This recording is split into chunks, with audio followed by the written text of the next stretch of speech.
شیخ حضرت. اسی طرح اللہ والوں کے دلوں میں اللہ کی محبت کی مقناطیسی لہریں ہوتی ہیں. جو بندہ بھی ان کی صحبت میں آ کر بیٹھتا ہے یہ اللہ تعالیٰ کی محبت کی مقناطیسی لہریں اس کے دل کو محبت الہی سے مقناطیس عطا فرما دیتی ہیں. اس لیے کہتے ہیں الصحبت مؤثرۃ، صحبت کے اندر تاثیر ہوتی ہے. نبی علیہ الصلوۃ والسلام نے صحابہ کرام کو علم کتاب بھی عطا کیا اور باطن کی بیماریوں سے شفا ہونے کا طریقہ تزکیہ بھی سکھایا. جب یہ دو چیزیں اکٹھی ہوتی ہیں علم اور تزکیہ تو ایسا علم علم نافع بن جاتا ہے، نفع دینے والا علم. اور اگر علم بغیر تزکیہ کے ہو تو انسان کے لیے وبال بنتا ہے. شیطان کے پاس علم کی کمی نہیں تھی، مقدار بہت تھی، کمیت زیادہ تھی، مگر اس کا باطنی مرض تکبر اس کو لے ڈوبا اور اللہ تعالیٰ کی بارگاہ سے اسے دھتکار دیا گیا. جس طرح فقہا نے عمل صحیح ہونے کے لیے فرائض، واجبات اور سنن مستحبات کو مدون کیا، اسی طرح مشائخ نے عمل کے مقبول ہونے کے لیے اذکار کو ترتیب دیا. متقدمین کے زمانے میں یہ دونوں شعبے ایک تھے. جو بندہ استاد ہوتا تھا وہ مربی بھی ہوا کرتا تھا، وہ اپنے شاگرد کی تربیت بھی کرتا تھا کیونکہ وہ صاحب نسبت ہوتا تھا. مگر وقت کے ساتھ ساتھ یہ کمالات ایک بندے کے اندر نہ رہے تو بعض لوگوں نے مدارس بنا لیے اور تعلیم کتاب کے کام کو سنبھال لیا، اور بعض نے خانقاہیں بنا لی اور تزکیہ کی محنت کو سنبھال لیا. بہت عرصے تک، کئی صدیوں تک یہ کام بہت اچھا چلتا رہا، مگر آنے والی اولاد ناخلف نکلی اور اپنے والد کے طریقے کے اوپر قائم نہ رہ سکی. زاغوں کے تصرف میں عقابوں کے نشیمن. نتیجہ کیا ہوا کہ بعض جاہل صوفیاء کی وجہ سے بدعات رواج پانے لگیں اور اہل علم حضرات خانقاہوں کے نام سے اس طرح بھاگنے لگے جیسے شجر ممنوعہ ہوتا ہے. اس کا نتیجہ یہ نکلا کہ مدارس کے طلباء کی اپنی روحانی کیفیات بھی ختم ہونے لگی. چنانچہ علم صرف ظاہری طور پر رہ گیا، اس علم کی برکات جو سینوں میں ہونی چاہیے تھی وہ ختم ہوتے لگی. آج پھر اس چیز کی ضرورت محسوس ہوتی ہے کہ اہل علم حضرات بھی اس تزکیہ کی محنت کی طرف متوجہ ہوں، یہ فاصلہ ختم کر دیا جائے اور دونوں محنتوں کو پھر یکجا کر دیا جائے. امام قشیری رحمۃ اللہ علیہ نے لکھا ہے کہ مشائخ کے ساتھ انقیاد و تواضع کا معاملہ علماء میں سے ائمہ نے بھی کیا ہے. یعنی جو ائمہ مذاہب تھے وہ بھی اپنے وقت کے مشائخ کے پاس جایا کرتے تھے. امام اعظم ابو حنیفہ رحمۃ اللہ علیہ کا تعلق تھا سلسلہ عالیہ نقشبندیہ کے ایک بزرگ امام جعفر صادق رحمۃ اللہ علیہ کے ساتھ، اور 2 سال یہ تعلق رہا. اور اس تعلق کا یہ بینیفٹ تھا کہ امام صاحب نے فرمایا لولا السنتین لہلک النعمان، لولا السنتان لہلک النعمان، اگر یہ 2 سال میری زندگی میں نہ ہوتے تو نعمان تو ہلاک ہی ہو جاتا.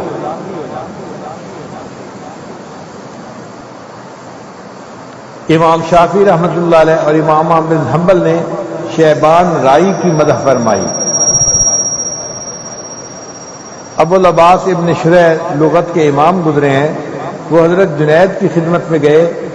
بعد میں فرمانے لگے کہ انہیں ان کی باتیں سمجھ نہیں آئیں، مگر ان کے کلام میں ایسی شان اور ایسی سہولت ہے کہ جو صاحب باطل کے کلام میں نہیں ہو سکتی. طبقات الکبریٰ میں لکھا ہے کہ امام احمد بن حنبل رحمۃ اللہ علیہ اپنے بیٹے کو صوفیاء کی صحبت اختیار کرنے کی ترغیب دیا کرتے تھے اور فرماتے تھے کہ بیٹا، اخلاص کے جس مرتبے پر یہ حضرات پہنچے ہیں ہم اس مرتبے پر نہیں پہنچ سکے. سفیان ثوری رحمۃ اللہ علیہ فرماتے تھے اگر ابو ہاشم صوفی نہ ہوتے تو میں ریا کی باریکیوں سے واقف نہ ہو سکتا. علامہ ابن حجر رحمۃ اللہ علیہ جو بخاری شریف کے شارح ہیں، انہوں نے ساری زندگی شیخ مدین کی صحبت میں گزاری. علامہ شامی رحمۃ اللہ علیہ جو فتاوی شامی کے مؤلف ہیں، انہوں نے سلسلہ یہ نقشبندیہ کے شیخ حضرت مولانا خالد کردی، مولانا خالد رومی بعض کتابوں میں لکھا ہوا ہے، ان کی صحبت میں گزاری، ان سے بیعت کی اور ان کی فضائل میں انہوں نے مستقل رسالہ لکھا۔ امام احمد بن حنبل رحمۃ اللہ علیہ بشر حافی کی صحبت میں جاتے تھے، لوگوں نے ان سے اعتراض کیا کہ آپ اتنے بڑے محدث اور فقیہ ہیں اور آپ ایسے بندے کے پاس جاتے ہیں جس کے پاس علم نہیں ہے۔ تو امام احمد بن حنبل رحمۃ اللہ علیہ نے بہت خوبصورت جواب دیا، فرمایا کہ میں عالم بکتاب اللہ ہوں اور ابو ہاشم صوفی عالم باللہ ہیں، اور عالم باللہ کو عالم بکتاب اللہ پر فضیلت ہوتی ہے، اس لیے میں ان کی صحبت میں جاتا ہوں۔ ایک سائل نے امام احمد رحمۃ اللہ سے پوچھا مل اخلاص، اخلاص کیا ہوتا ہے؟ جواب دیا هو الخلاص من آفات الاعمال، کہ اعمال کی جو آفات ہیں ان سے چھٹکارا پا جانا۔ اس نے کہا مت توکل، فرمایا الثقۃ باللہ۔ اس نے پوچھا مر رضا، فرمایا تسلیم الامور الی اللہ۔ اس نے پوچھا مل محبہ، محبہ کیا ہے؟ فرمانے لگے اس کا جواب لینے کے لیے تمہیں بشر حافی کی صحبت میں جانا پڑے گا۔ محبت کے بارے میں کچھ نہیں بتا سکتا، یہ محبین ہی بتا سکتے ہیں، لہذا بشر حافی کے پاس جاؤ اور ان سے محبت کا سوال کرو۔ مولانا روم رحمۃ اللہ علیہ نے شمس تبریز کی صحبت میں زندگی گزاری اور خود شعر کہا کہ اگر شمس تبریز نہ ہوتے مولوی ہرگز نہ شد مولا روم، تا غلام شمس تبریز ہی نہ شد۔ کتابوں میں واقعہ لکھا ہے کہ مولانا روم رحمۃ اللہ علیہ اپنے شاگردوں کو لے کر بیٹھے تھے اور وضو کے تالاب کے قریب ان کو پڑھا رہے تھے۔ شمس تبریز آ گئے تو انہوں نے پوچھا کہ یہ چیز یہ کیا ہے؟ تو مولانا کے ہاتھ میں کتاب تھی، مولانا نے جواب دیا ای قالس، یہ قال ہے۔ شمس تبریز نے ان سے کتاب ہاتھ میں لے لی اور وہ پانی کے تالاب کے اندر پھینک دی۔ اب اس زمانے کی کتابیں مخطوطہ ہوتی تھیں، مطبوعہ نہیں ہوتی تھی، طبع اور کتاب تو گیلی بھی ہو جائے تو خراب نہیں ہوتی، لیکن جو سیاہی سے لکھی جائے ہاتھ سے وہ تو فوراً خراب ہو جاتی ہے۔ اب جب انہوں نے کتاب پانی کے تالاب میں ڈال دی تو مولانا روم پریشان ہو گئے۔ جب ان کو پریشان دیکھا تو شیخ تبریز رحمۃ اللہ علیہ نے اس کتاب کو نکالا اور اس کو جو دوسرے ہاتھ کے ساتھ انہوں نے جھٹکا تو اس میں سے دھول اڑنے لگی جیسے خشک کتاب میں سے اڑتی ہے۔ تو مولانا روم رحمۃ اللہ علیہ نے ان سے پوچھا ای چیز؟ انہوں نے کہا ای حالس، یہ حال ہے۔ آپ نے جو بتایا تھا وہ قال تھا اور یہ آپ نے جو دیکھا یہ حال ہے۔ تو پھر مولانا روم رحمۃ اللہ نے فیصلہ کر لیا کہ مجھے بھی صاحب حال بننا ہے اور اس نعمت کو اپنے دل میں حاصل کرنا ہے۔ پھر وہ شمس تبریز رحمۃ اللہ کی خدمت میں لگ گئے اور اللہ نے ان کو مولائے روم بنا دیا۔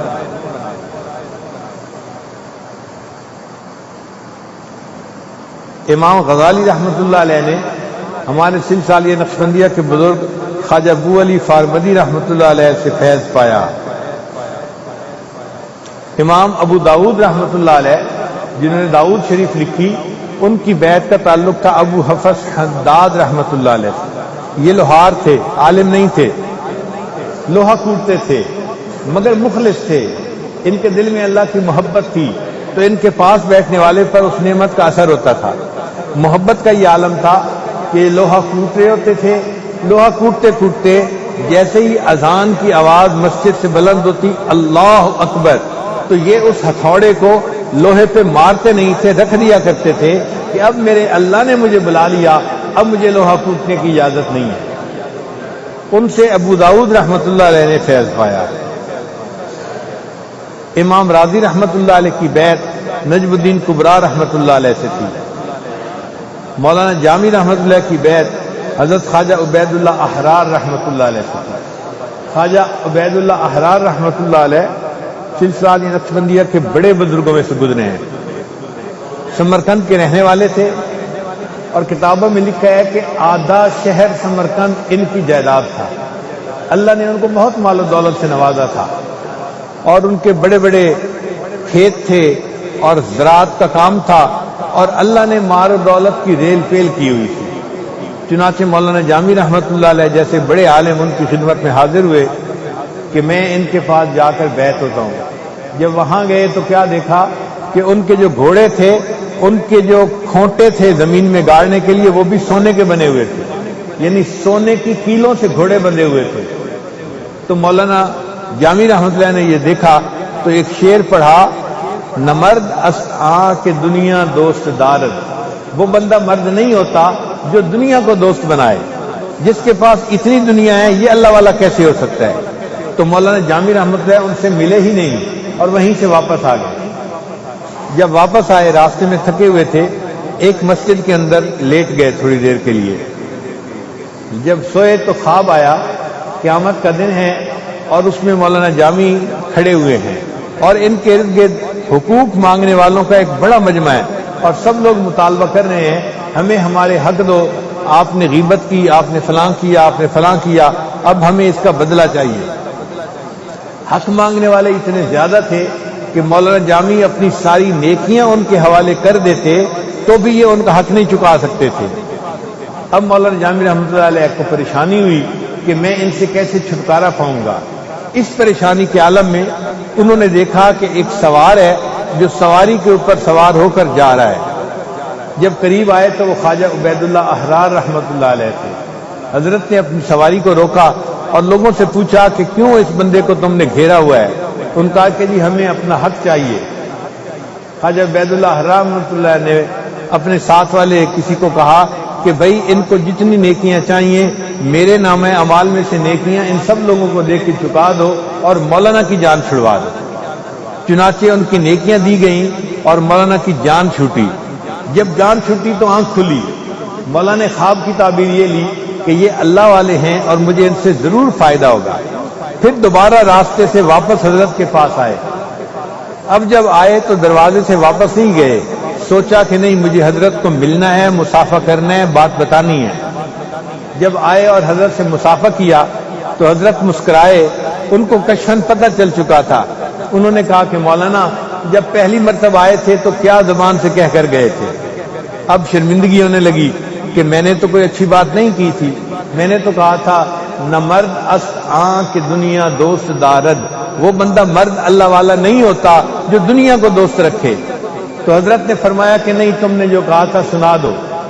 مولانا نے سنایا، حضرت میں نے دولت کی ریل پھیل دیکھی تھی اور میں نے کہا تھا نہ مرد است آں کہ دنیا دوست دارد۔ حضرت نے شعر کو مکمل کیا، اگر دارد برائے دوست دارد، اگر دنیا کی یہ نعمت بندے کے پاس ہو تو اللہ کے لیے ہو، انسان اس کو مخلوق خدا کی خدمت میں اور دین پہ خرچ کر رہا ہو۔ تو جب شعر مکمل کیا تو مولانا جامی رحمۃ اللہ نے بیعت کے لیے ہاتھ بڑھا دیے اور حضرت نے ان کو بیعت فرما لیا۔ علامہ سید شریف جرجانی رحمۃ اللہ علیہ سے طلباء علماء واقف ہیں، ان کی بیعت ہمارے سلسلہ کے بزرگ تھے خواجہ علاء الدین عطار رحمۃ اللہ، ان کے ساتھ تھی۔ ایک جگہ علامہ سید شریف جرجانی رحمۃ اللہ لکھتے ہیں کہ واللہ ما عرفت الحق سبحانہ وتعالی ما لم اصل فی خدمت العطار، جب تک میں عطار کی خدمت میں نہیں پہنچا، اللہ کی قسم میں نے اللہ کی معرفت کو نہیں پایا، میں نے اللہ کی معرفت کو ان کی خدمت میں جا کر پایا ہے۔ شاہ ولی اللہ مدد دہلوی رحمۃ اللہ کی بیعت ان کے اپنے والد ماجد سے تھی جو سلسلہ نقشبندیہ کے بزرگ تھے۔ شاہ عبد الرحیم رحمۃ اللہ علیہ، شیخ عبدالحق مدد دہلوی رحمۃ اللہ کی بیعت حضرت خواجہ باقی باللہ علیہ کے ساتھ تھی۔ حضرت قاضی ثناء اللہ پانی پتی رحمۃ اللہ علیہ بہت بڑے عالم تھے، ان کو شاہ عبدالعزیز رحمۃ اللہ بہتی وقت کہا کرتے تھے۔ اب شاہ عبدالعزیز رحمۃ اللہ علیہ جیسے بڑے عالم ان کو بہتی وقت کہیں تو ان کی علمی کیفیت کیا ہوگی؟ ان کے بارے میں فرمایا کرتے تھے تو ان کی بیعت حضرت مرزا جان جانا رحمۃ اللہ علیہ کے ساتھ تھی۔ مولانا عبداللہ فرنگ محلی رحمۃ اللہ علیہ کی بیعت حضرت سید احمد شہید رحمۃ اللہ علیہ سے تھی۔ شاہ عبد الرحیم رحمۃ اللہ علیہ ولایتی سے پوچھا گیا کہ آپ نے سید احمد شہید سے کیوں بیعت کی؟ تو فرمایا کہ ان کی برکت سے مجھے نماز پڑھنی آ گئی۔ پہلے وقتوں میں جو بیعت ہوا کرتے تھے تو وہ اس لیے بیعت ہوتے تھے کہ ہمیں صحابہ جیسی نماز پڑھنی نصیب ہو جائے، ہمیں نماز کی وہ کیفیت نصیب ہو جائے جس کے ساتھ انسان کی نماز اللہ کے ہاں قبول ہوتی ہے۔ تو وہ فرماتے ہیں کہ مجھے ان کے ساتھ بیعت کے بعد نماز پڑھنی آ گئی۔ حضرت مولانا قاسم نانوتوی رحمۃ اللہ علیہ اور حضرت مولانا رشید احمد گنگوئی رحمۃ اللہ علیہ، ان کی بیعت حضرت حاجی امداد اللہ مہاجر مکی رحمۃ اللہ علیہ کے ساتھ تھی۔ بعض حضرات ایسے تھے کہ انہوں نے کئی مختلف مشائخ سے نفع اٹھایا۔ خواجہ ابو سعید رحمۃ اللہ علیہ نے مقام رجا امام راضی سے حاصل کیا، مقام حیا شاہ شجاع کرمانی سے حاصل کیا، اور مقام فردیت انہوں نے ابو حفص حداد سے حاصل کیا۔ ابو علی رودباری رحمۃ اللہ فرماتے ہیں کہ تصوف میں میرے استاد جنید بغدادی تھے، فقہ میں میرے استاد ابن شریح تھے، اور نحو میں سالب تھے، اور حدیث میں ابراہیم، اور نفس کی اصلاح کے لیے اتنے علوم ہی کافی ہوتے ہیں۔ ملا نظام الدین رحمۃ اللہ علیہ ایک عالم تھے جنہوں نے درس نظامی کو ترتیب دیا تھا، اور ان کو اللہ نے ایسی قبولیت عطا فرمائی، آج دنیا میں ہزاروں نہیں لاکھوں لوگ اس درس نظامی کے تحت پڑھ کر عالم بن چکے ہیں۔ مدارس کے اندر اسی درس نظامی کی اشاعت ہو رہی ہے۔ وہ اودھ کے ایک گمنام گاؤں بانسا کے درویش سے بیعت تھے، اور اس بیعت کی وجہ سے ان کو اخلاص ملا، اور اخلاص کی وجہ سے ان کے ترتیب دیے ہوئے جو سلیبس تھا اس کو اللہ نے قبولیت بخشی، اور لاکھوں لوگوں نے اس سے فائدہ اٹھایا۔ شیخ الاسلام عبداللہ انصاری رحمۃ اللہ کے متعلق علامہ ذہبی، یہ بخاری شریف کے شارح ہیں، فرماتے ہیں کہ القعود مع صوفیت فی الخانقاہ، وہ خانقاہ میں صوفیاء کے ساتھ وقت گزارتے تھے۔ فارسی میں عبداللہ انصاری رحمۃ اللہ علیہ نے فارسی کی تفسیر لکھی ہے قرآن پاک کی۔ میں نے اپنی زندگی میں 100 سے زیادہ تفاسیر کا مطالعہ کیا، سب سے بہتر تفسیر قرآن مجید کی عبداللہ انصاری رحمۃ اللہ علیہ کی تھی، اس کا نام ہے کشف الاسرار، فارسی میں لکھی، کابل کے افغانستان کے رہنے والے تھے، مگر اس تفسیر میں ایک بڑی خاص بات ہے، اس میں وہ 3 نوبت ہر آیت کی بیان کرتے ہیں۔ نوبت اول اس میں اس کے جو صرفی اور نحوی نکات ہوتے ہیں وہ بیان کرتے ہیں، پھر دوسری تفسیر میں اس کے جو حدیث کے اندر مضامین ہوتے ہیں وہ بیان کرتے ہیں، پھر نوبت ثالث میں اس کے اندر جو سلوک کے مضامین ہیں، معرفت کی باتیں وہ بیان کرتے ہیں۔ ایسے لگتا ہے کہ جیسے حضرت اقدس تھانوی رحمۃ اللہ علیہ نے مسائل السلوک من کلام ملک الملوک ترتیب دی، تو شاید حضرت کے سامنے اس قسم کی تفاسیر رہی ہوں گی، اتنی اچھی تفسیر زندگی میں نہیں دیکھی۔ تو شیخ عبداللہ انصاری رحمۃ اللہ علیہ کو یہ نعمت اس لیے ملی کہ وہ مشائخ صوفیاء کی صحبت میں وقت گزارا کرتے تھے۔ شیخ ابو العباس عز الدین فاروقی رحمۃ اللہ علیہ کے متعلق ابن کثیر جیسے مفسر لکھتے ہیں کہ کان قد لبس خرقۃ التصوف من السہروردی، انہوں نے تصوف کا خرقہ سہروردی رحمۃ اللہ علیہ سے حاصل کیا، یعنی ان سے خلافت پائی، ان کی صحبت حاصل کی، اور ان کی صحبت سے ان کو یہ نعمت ملی کہ وہ محدث بھی بنے، مفسر بھی بنے، اور آج ابن کثیر کا نام آپ لیتے ہیں تو آپ کو ان کی علمیت کا اندازہ ہوتا ہے۔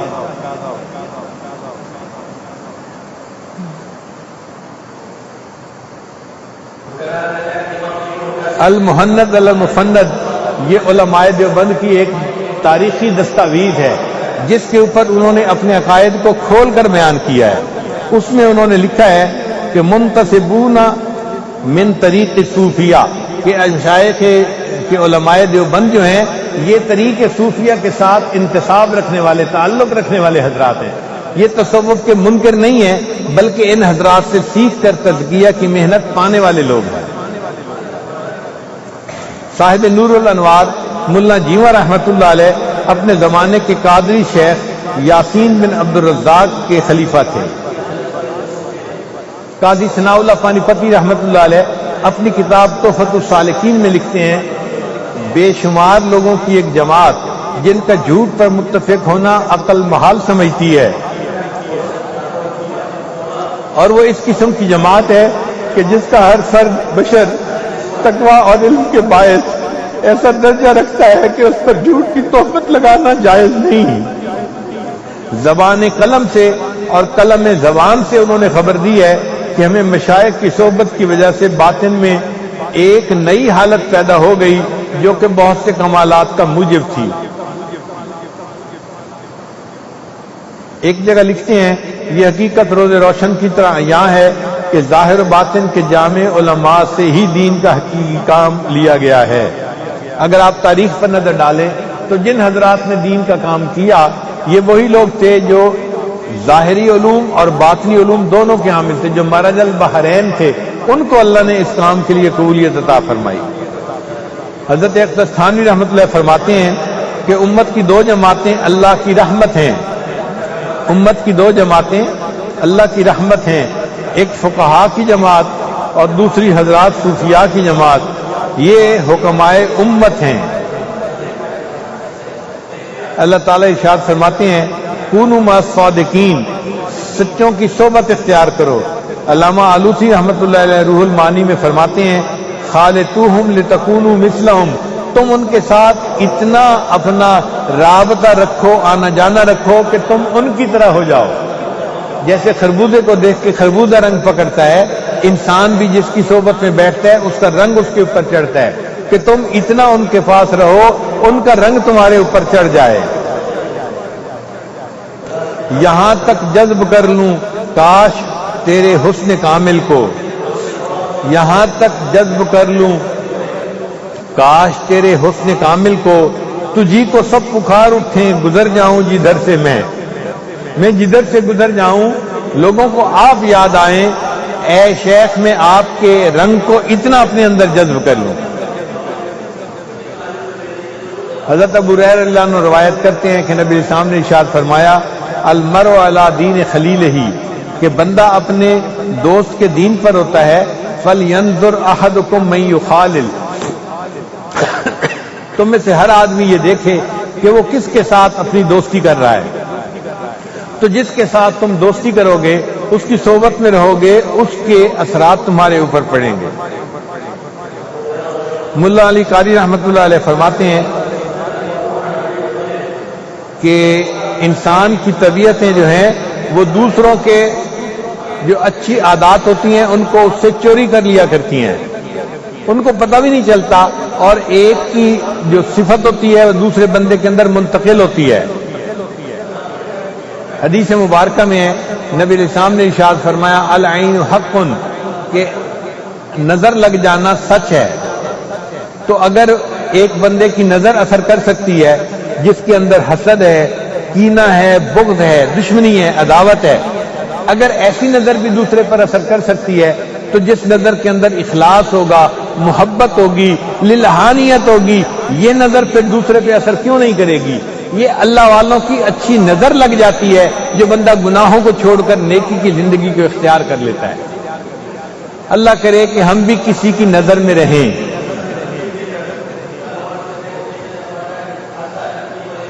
آنکھوں میں بھر گئی ہیں قیامت کی شوخیاں، دو چار دن رہے تھے کسی کی نگاہ میں۔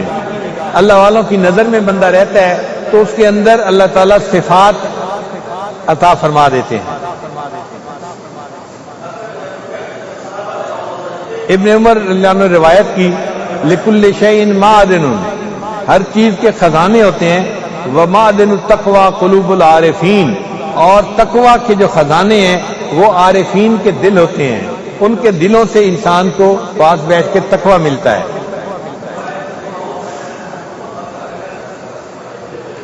علامہ اقبال کا بہت خوبصورت شعر ہے، فرماتے ہیں تیری نظر میں ہیں تمام میرے گزشتہ روز و شب، تیری نظر میں ہیں تمام میرے گزشتہ روز و شب، مجھ کو نہ تھی خبر کہ ہے علم نخیل بے رطب، صرف علم ہو تو وہ ایسا درخت ہے کھجور کا جس کے اوپر پھل نہیں ہوتا۔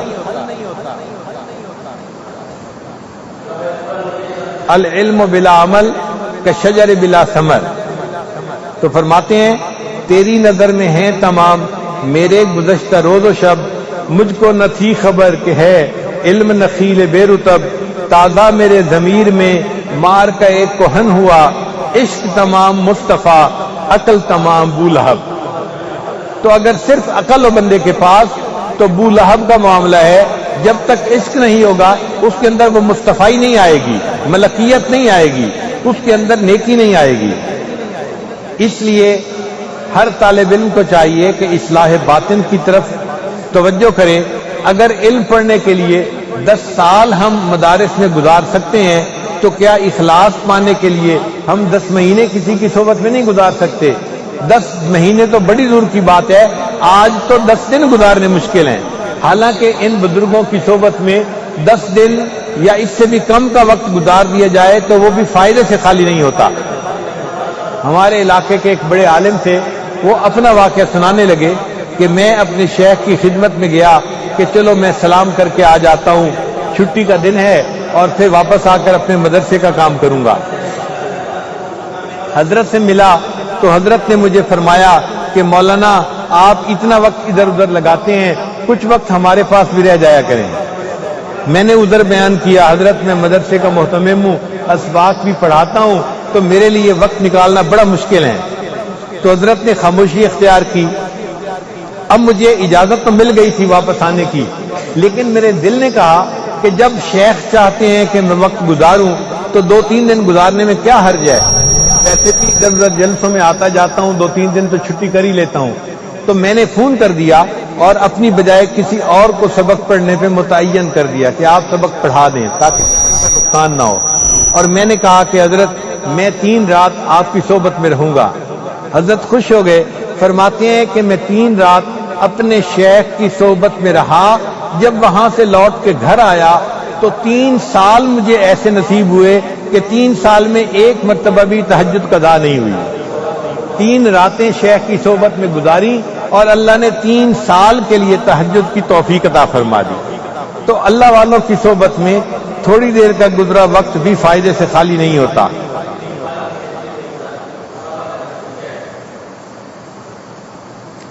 جس طرح کنز و ہدایہ کا پڑھنا ضروری ہے، اسی طرح ابو طالب مکی کی قوت القلوب اور امام غزالی کی 40 پڑھنی بھی ضروری ہے۔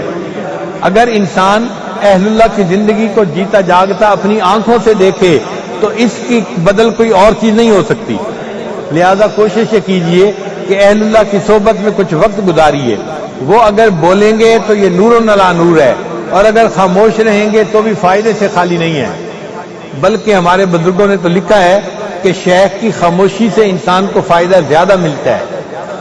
حضرت خواجہ باقبیلہ رحمۃ اللہ علیہ بہت کم گفتگو فرماتے تھے، تو کسی نے کہا کہ حضرت آپ بولا کریں تاکہ آنے والے لوگ وعظ و نصیحت سنیں اور ان کو فائدہ ہو۔ تو حضرت نے جواب میں فرمایا، جس نے ہماری خاموشی سے کچھ نہیں پایا وہ ہماری باتوں سے بھی کچھ نہیں پائے گا۔ تو اللہ والوں کی خاموشی بھی انسان کو فائدہ دیتی ہے۔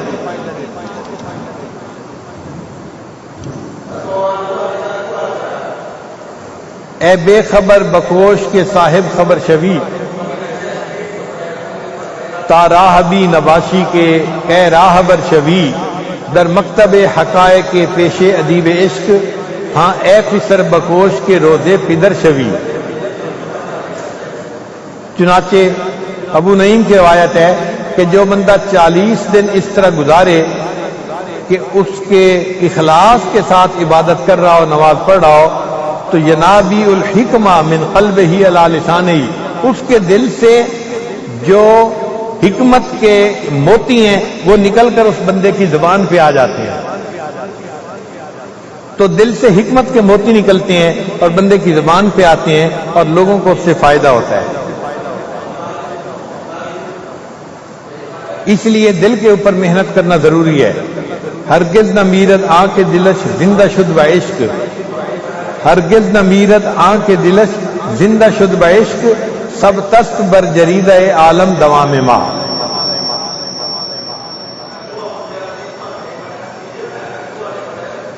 ملا علی قاری رحمۃ اللہ فرماتے ہیں کہ حدیث مبارکہ ہے، اذا مررتم بریاض الجنت فرتعوا، جب تم جنت کے باغوں میں سے گزرو تو چر لیا کرو۔ صحابہ نے پوچھا، اے اللہ کے نبی جنت کے باغ کون سے ہیں؟ تو نبی علیہ السلام نے فرمایا کہ مجالس ذکر جنت کے باغات ہیں، جب تم گزرا کرو تو اس میں شریک ہو جایا کرو۔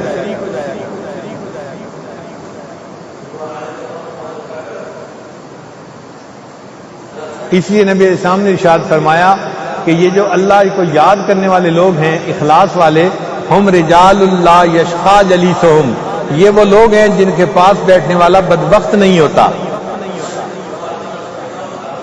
حضرت مفتی محمد شفیع رحمۃ اللہ علیہ فرماتے ہیں کہ کہ ایک مرتبہ مجھے حضرت اقدس تھانوی رحمۃ اللہ کے پاس تنہائی کا وقت مل گیا، تو میں نے سوال پوچھا کہ حضرت یہ شعراء حضرات جو ہے نا بہت افراط و تفریط سے کام لیتے ہیں، کسی چیز کی طرف دل مائل ہو تو بہت لمبا کر دیتے ہیں اور کسی چیز کو بہت چھوٹا کر دیتے ہیں، تو یہ افراط و تفریط کے مرتکب ہوتے ہیں۔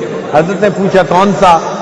تو انہوں نے شعر پڑھا کہ مولانا روم رحمۃ اللہ علیہ نے فرمایا ہے یک زمانہ صحبت با اولیاء بہتر از 100 سال طاعت بیریا، کہ اہل اللہ کی صحبت میں گزرے ہوئے چند لمحے جو ہوتے ہیں وہ 100 سال کی بے ریا عبادت سے بہتر ہیں۔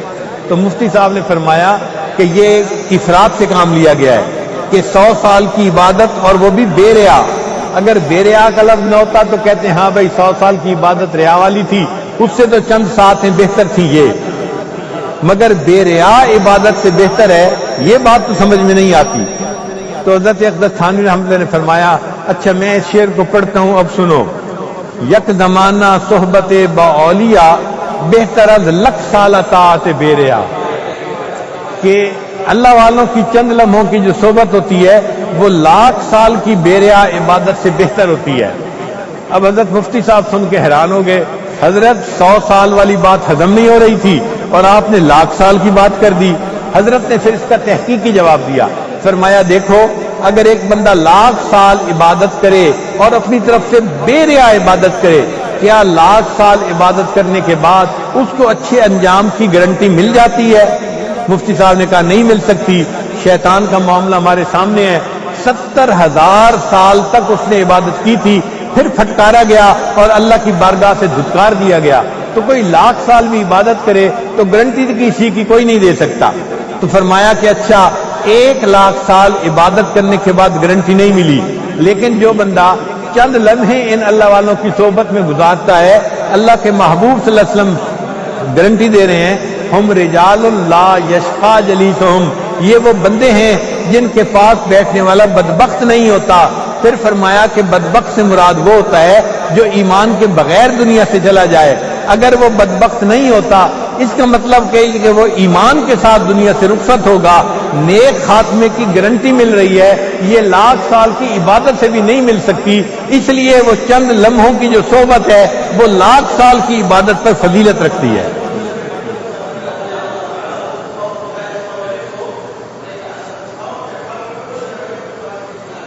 امام غزالی رحمۃ اللہ نے اپنی ایک کتاب میں لکھا ہے کہ عالم بغیر تربیت کے نفس کا کپا ہوتا ہے، عالم بغیر تربیت کے نفس کا کپا ہوتا ہے، اس کا نفس اس کو امام التاویلات بنا دیتا ہے، اپنی ہر بات کی وہ تعویل کرتا رہتا ہے، جو بھی ہو بس اس کو کوئی نہ کوئی تعویل بتا دیتا ہے، یہ تم اس لیے کر رہے ہو، یہ تم اس لیے کر رہے ہو، یہ تم اس لیے کر رہے ہو۔ چنانچہ ایک نوجوان تھا تو اس کے 2 رشتے آئے، ایک بڑی بہن کا ایک چھوٹی بہن کا۔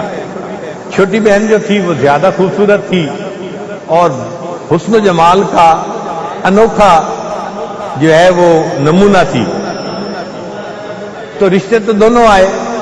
ماں باپ چاہتے تھے کہ بڑی بہن جو ہے وہ میچور ہے اس کے ساتھ شادی کر لی جائے، اور اس کا دل چاہتا تھا کہ میں چھوٹی سے شادی کروں چونکہ حسینہ ہے، تو اس نے چھوٹی کو پسند کیا۔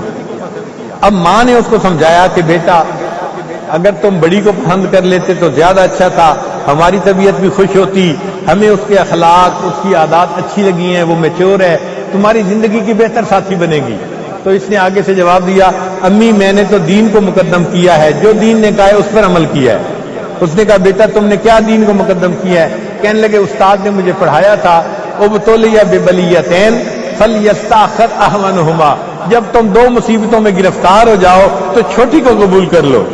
میرے پاس 2 رشتے آئے تھے تو میں نے چھوٹی مصیبت کو قبول کر لیا۔ یہ نفس کی تعویلات ہوتی ہیں، اپنا مقصد پورا کرنے کے لیے انسان کو وہ سکھا دیتا ہے اور انسان نفس کا اسیر ہو جاتا ہے۔ کتابوں میں ایک واقعہ لکھا ہے کہ ایک عیسائی بادشاہ نے مسلمان بادشاہ کی طرف پیغام بھیجا کہ آپ اپنے علماء کی جماعت ہمارے ملک میں بھیجیں، ہمارے عیسائی جو راہب ہیں یا عالم ہیں وہ ان کے ساتھ مناظرہ کریں گے، آپ کا عالم جو ہے وہ اسلام کی وضاحت کرے اور ہمارے علماء اپنی عیسائیت کی وضاحت کریں گے، اور میں چاہتا ہوں کہ میں اس مناظرے کو خود دیکھوں۔ چنانچہ بادشاہ فکر مند ہوا اور اس نے کوئی 10-12 علماء کو اکٹھا کیا، بڑے بڑے علماء کو، کہ وہ جائیں گے اور اسلام کی حقانیت کو اجاگر کریں گے۔ جب علماء کی جماعت تیار ہو گئی اور ان کو بھیجنے کا وقت قریب تھا، اس وقت ایک نوجوان عالم تھا، اس کا نام تھا ابن سقا۔ اس نے کہا بادشاہ سلامت، آپ اتنی بڑی جماعت علماء کی کیوں بھیج رہے ہیں؟ اس نے کہا کہ کوئی جواب کسی کے ذہن میں آتا ہے، کوئی کسی کے ذہن میں، تو جماعت ہوگی تو ان کے لیے اسلام کا دفاع کرنا ضروری یعنی آسان ہو جائے گا، اس لیے میں ایک جماعت کو بھیج رہا ہوں۔ ابن سقا نے کہا کہ بادشاہ سلامت، آپ مجھے اکیلے کو بھیج دیں، جو کام یہ پوری جماعت مل کے بھی نہیں کر سکتی وہ میں اکیلا کر سکتا ہوں، میرا اتنا مطالعہ ہے۔ بادشاہ نے اس کا مناظرہ علماء سے کروایا، اور واقعی ابن سقا کی علمیت ایسی تھی، ذہانت ایسی تھی، وہ تیز ترار ایسا تھا، ہر بات کا فٹ جواب دیتا تھا، نقطہ نکال لیتا تھا، دوسرے بندے کو لاجواب کرنا جانتا تھا۔ تو جب بادشاہ نے دیکھا کہ واقعی یہ اتنا حاضر جواب اور حاضر باش آدمی ہے اور علم رکھنے والا ہے، اس نے فیصلہ کیا ہم ابن سقا کو بھیجیں گے۔ ابن سقا اکیلا اسلام کا نمائندہ بن کر عیسائی بادشاہ کے پاس گیا۔ اللہ کی شان دیکھیں، وہاں جا کر مناظرہ ہوا، عیسائیوں نے بڑے بڑے سوال پوچھے، مگر ابن سقا کا مطالعہ اتنا تھا اور گہرائی اتنی تھی، ہر سوال کا جواب دیتا تھا اور دوسروں کو لاجواب کر دیتا تھا، حتیٰ کہ ایک وقت آیا کہ عیسائی عالموں نے کہا کہ ہم ہار گئے اور واقعی یہ عالم جیت گیا اور اسلام حق اور سچ ہے، ہم اس بات کو قبول کرتے ہیں۔ اب ابن سقا کو فتح حاصل ہوئی تو وہ بڑا خوش تھا۔ ابن سقا کا ارادہ تھا کہ اگلے دن میں واپس اپنے ملک میں سفر کر کے واپس آ جاؤں گا، لیکن جو عیسائی بادشاہ تھا وہ بڑا عیار تھا، بڑا چالاک تھا، اس نے ابن سقا کی آزمائش جو ہے کرنے کا ارادہ کر لیا۔ چنانچہ اس نے ابن سقا کو تنہائی میں بلایا اور اس تنہائی میں اس نے ابن سقا کو کہا کہ دیکھو یہ میرا محل ہے جو میں نے اپنے مہمانوں کے لیے بنایا ہوا ہے، تم نے فتح حاصل کی ہے، میرا جی چاہتا ہے کہ میں آپ کو 1 مہینے کے لیے اپنا مہمان بناؤں، میں آپ کی ضیافت کروں گا، مہمان نوازی کروں گا، آپ میری دعوت کو قبول کریں۔ اب ایک بادشاہ کی مہمان نوازی کیسی ہوتی ہے یہ تو آپ اندازہ لگا ہی سکتے ہیں۔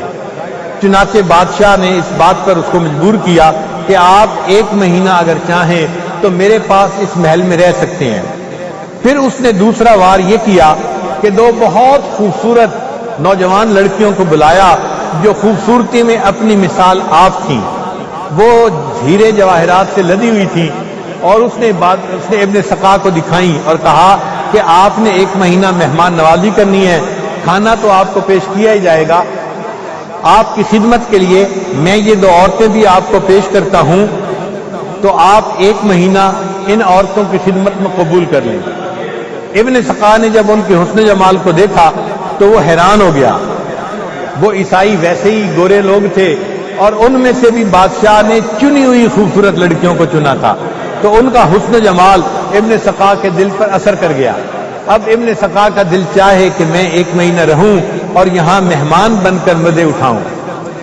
جب اس بادشاہ نے طے کر لیا تو اس نے یہ بھی کہا کہ آپ یہاں میرے ساتھ جو بات چیت کریں گے یہ میرے اور آپ کے درمیان ایک راز ہوگی۔ اسلام کہتا ہے المجالس بالامانہ، مجالس امانت ہوتی ہیں، میں یہاں کی بات باہر بالکل نہیں نکالوں گا، یہ میرے اور آپ کے درمیان راز رہے گی۔ تو ابن سقا اور خوش ہو گیا کہ میرے یہاں کے معاملے کا کسی کو پتہ ہی نہیں چلے گا۔ اس نے کچھ عرصہ قیام کا ارادہ کر لیا۔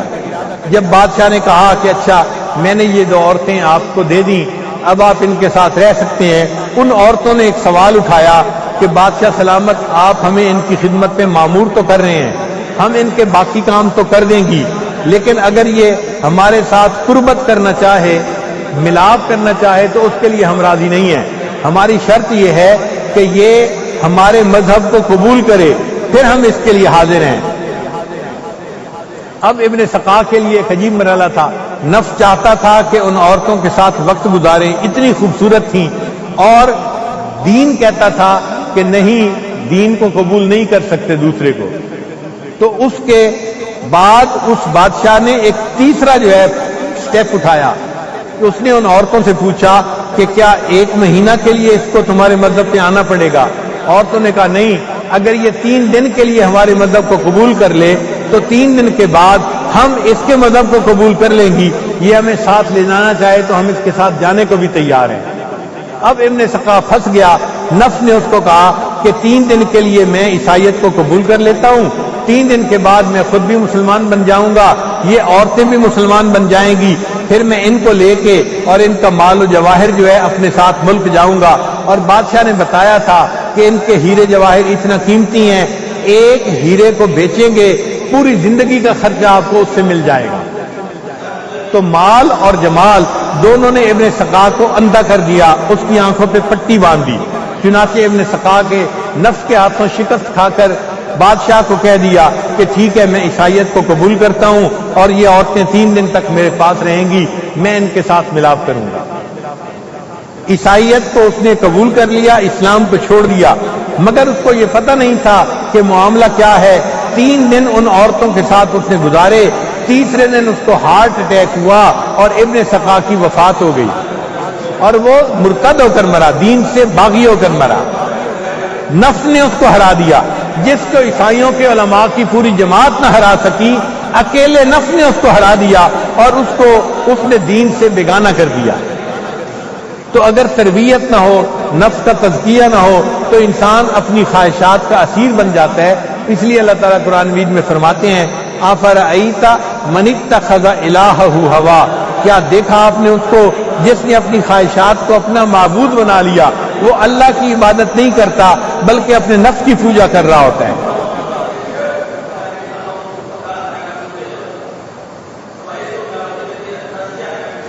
ابوالقاسم قشیری رحمۃ اللہ علیہ فرماتے ہیں مرید پر واجب ہے کہ شیخ سے تربیت پائے، جس کا شیخ نہیں وہ فلاح نہ پائے گا اور اس کا رہبر اور شیخ شیطان بن جائے گا۔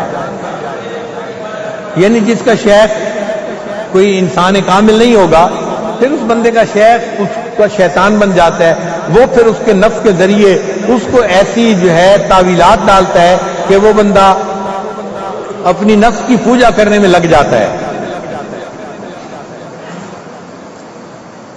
ابوالقاسم قشیری رحمۃ اللہ فرماتے ہیں میں نے ابو علی دقاق رحمۃ اللہ علیہ سے سنا ہے کہ خودرو درخت پتے لاتا ہے، پھل نہیں لاتا۔ جو خودرو پودا ہوتا ہے نا، اس کے اوپر پھل کم لگتا ہے اور لگے بھی صحیح تو میٹھا نہیں ہوتا، اچھی کوالٹی کا نہیں ہوتا۔ ہاں، جس درخت کو کوئی مالی لگائے اور اس کی دیکھ بھال کرے، اس درخت کا پھل میٹھا بھی ہوتا ہے، کوالٹی میں بھی اچھا ہوتا ہے۔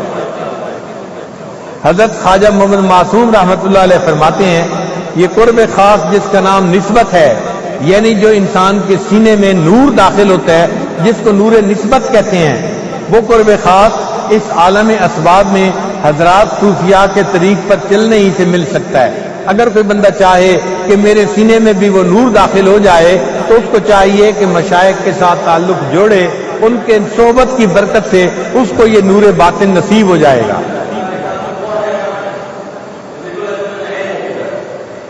سید سلمان ندوی رحمۃ اللہ فرماتے ہیں اللہ کی محبت حاصل کرنے کے لیے اہل اللہ کی صحبت سے زیادہ مؤثر کوئی عمل نہیں، اس لیے یہ دعا سکھائی گئی اللہم انی اسألک حبک وحب من یحبک وحب عمل الذی یبلغنی الی حبک۔ تو اللہ کی بھی محبت مانگی اور جو اللہ سے محبت کرنے والے ہیں ان کی بھی محبت مانگی۔ یہ اللہ والوں کی جو محبت مانگنا سکھائی گئی، اس کا مقصد یہی تھا کہ ان کی محبت سے انسان کے دل میں اللہ تعالیٰ کی محبت پیدا ہو جاتی ہے۔ شیخ عبدالحق مددلی رحمۃ اللہ فرماتے ہیں کہ میں طالب علم تھا مدرسہ میں، میرے والد نے مجھے خط لکھا اور فرمایا کہ ملائے خشک و نا ہموار نہ باش، کہ تم ملائے خشک اور نا ہموار نہ بننا، بلکہ کسی اللہ والے کی صحبت میں رہ کے تم دین کو سیکھنا اور اپنے اخلاق کی اچھی تعمیر کرنا۔ چنانچہ اس کے بعد وہ فرماتے ہیں کہ میں نے حضرت خواجہ باقی باللہ رحمۃ اللہ سے بیعت کا تعلق جوڑ لیا۔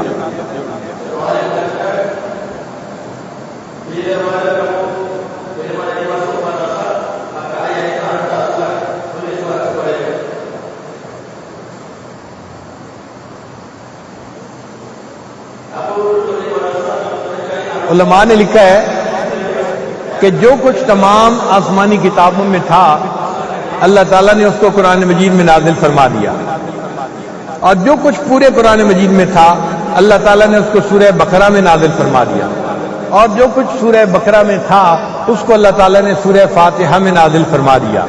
اس لیے اس کو کہتے ہیں فاتحۃ الکتاب، یعنی کتاب کا ابتدائی چیپٹر، پریفیس، خلاصہ۔ تو فاتحہ جو ہے سورہ فاتحہ یہ پورے قرآن مجید کا خلاصہ ہے، اور اس کی اہمیت ہے کہ رب کریم نے فرما دیا لا صلاۃ الا بفاتحۃ الکتاب، کہ سورہ فاتحہ کے بغیر نماز ہی نہیں ہوتی، تو ہر رکعت میں اس کو پڑھنا ضروری ہے، یا انسان خود پڑھتا ہے یا اس کے بہاف پہ امام پڑھ رہا ہوتا ہے، الامام ضامن، امام اس کی طرف سے پڑھ رہا ہوتا ہے، مگر پڑھی جانی ضروری ہے، فاتحہ نہ پڑھی جائے نماز نہیں ہوتی۔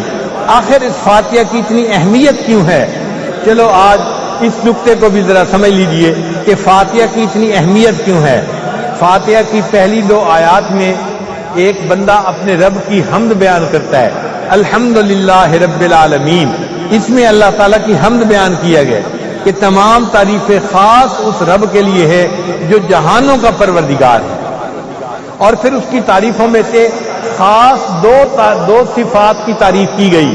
تعریفیں تو اللہ کی بہت ہیں، اگر لکھنے کے لیے ساری دنیا کے درختوں کو کلمے بنا دیا جاتا اور ساری دنیا کے سمندروں کے پانی کو سیاہی بنا دیا جاتا اور اللہ کی تعریفیں لکھنی شروع کی جاتی، یہ کلمے ٹوٹ جاتی، یہ سیاہی خشک ہو جاتی، رب کی تعریفیں ختم نہ ہوتی۔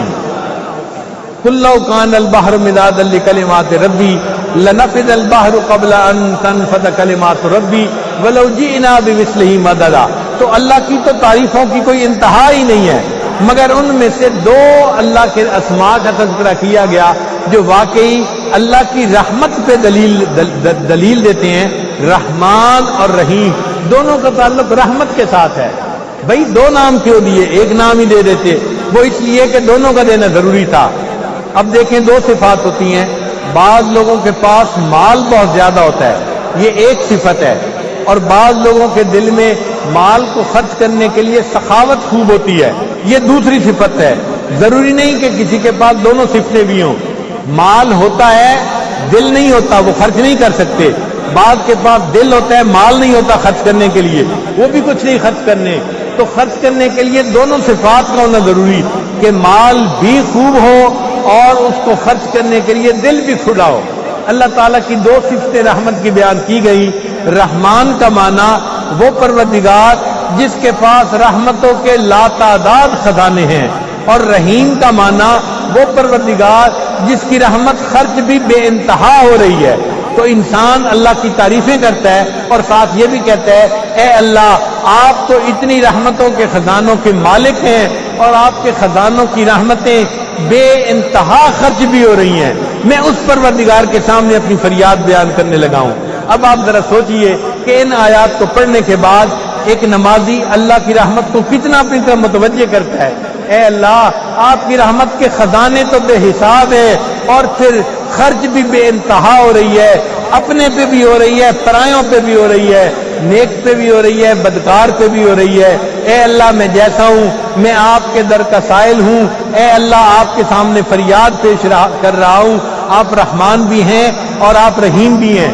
پھر اس کے بعد تیسری آیت ہے مالک یوم الدین، کہ اے اللہ آپ قیامت کے دن کے صرف منصف ہی نہیں ہیں کہ آپ اصول کے مطابق، قانون کے مطابق قیامت کے دن فیصلہ کر دیں گے، اللہ آپ قیامت کے دن کے مالک ہیں، اور مالک تو اختیار ہوتا ہے، کسی ملزم کو اگر رحم کی وجہ سے بری کرنا چاہے تو اس کی رحم کی اپیل کو قبول کر کے اس کے گناہ کو معاف کر دے۔ اے اللہ آپ کی عدالت با اختیار ہے، مالک یوم الدین، آپ قیامت کے دن کے مالک ہیں۔ اب سوچئے کتنی بڑی بات کہنے والے نے کہہ دی، اللہ آپ جہانوں کے پروردگار ہیں، سب تعریفوں کے مستحق آپ ہیں، آپ ہی کو یہ تعریفیں سجتی ہیں، اور آپ کی رحمت تو بے حساب ہے اور خرچ بھی بے حساب ہو رہی ہے، اور اے اللہ آپ کی جو عدالت ہے وہ ایسا نہیں کہ آپ کے ہاتھ میں اختیار نہیں ہے یا قانون نے آپ کے ہاتھ باندھ دیے ہیں، آپ منصف ہی نہیں، آپ مالک ہیں قیامت کے دن کے۔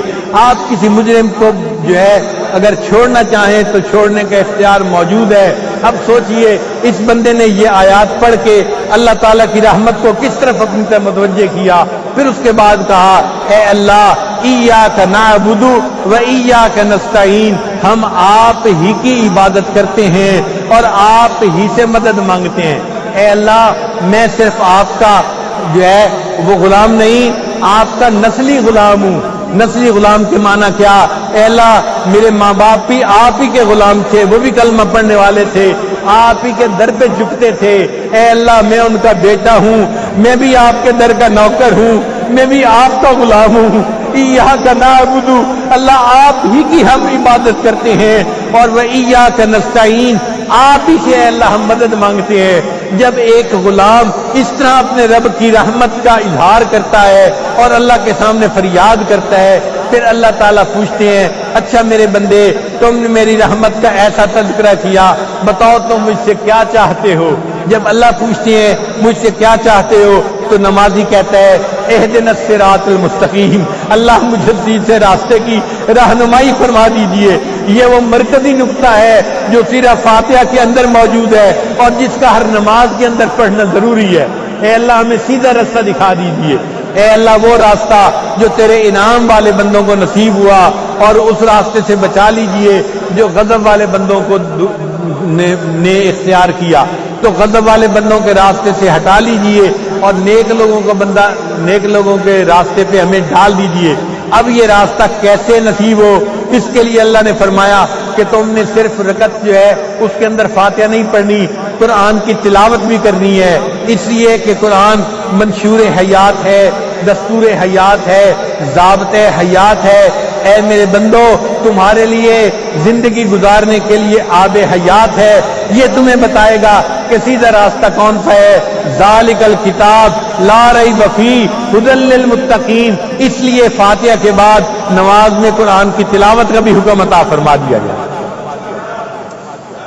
تو انسان جب اللہ تعالیٰ سے دعا مانگتا ہے تو پھر اللہ تعالیٰ اس کو سیدھا راستہ دکھاتے ہیں.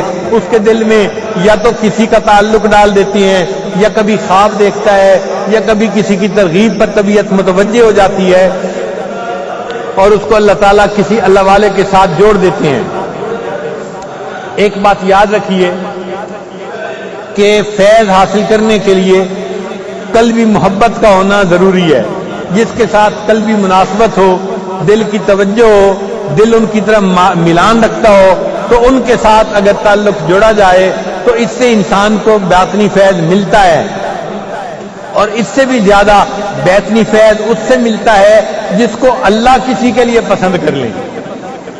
آپ تو نہیں چاہتے تھے، اللہ نے آپ کو کسی محفل میں پہنچا دیا اور آپ نے کسی اللہ والے کی بات سنی اور دل پر اس کا اثر ہوا اور دل کی حالت بدل گئی. یہ آپ نے نہیں کیا، اللہ نے آپ کو پہنچایا ہے اور اللہ نے آپ کا حصہ یہاں رکھا ہے، اس لیے دل کو متوجہ کر دیا ہے. اس لیے ایسے اللہ والوں سے تعلق کا جوڑنا انسان کو باطنی نعمت ملنے کا سبب بن جاتا ہے.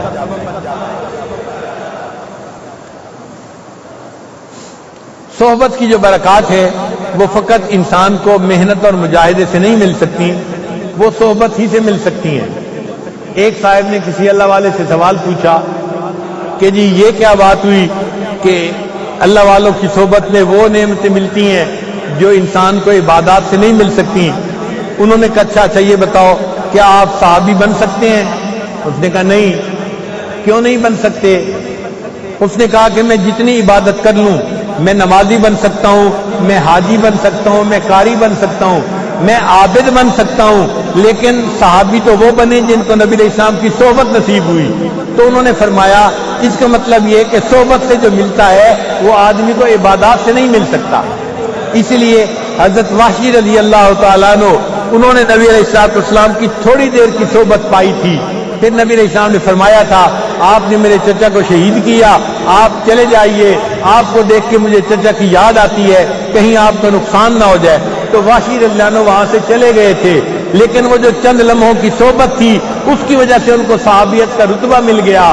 اگر پوری امت اویس کرنی جیسے نیک لوگوں سے بھر جائے تو حضرت وحشی رضی اللہ عنہ کا درجہ ان تمام سے زیادہ بلند ہوگا، اس لیے کہ نبی علیہ السلام کی صحبت سے وہ نعمت ملی جو اویس کرنی کو نہ مل سکی.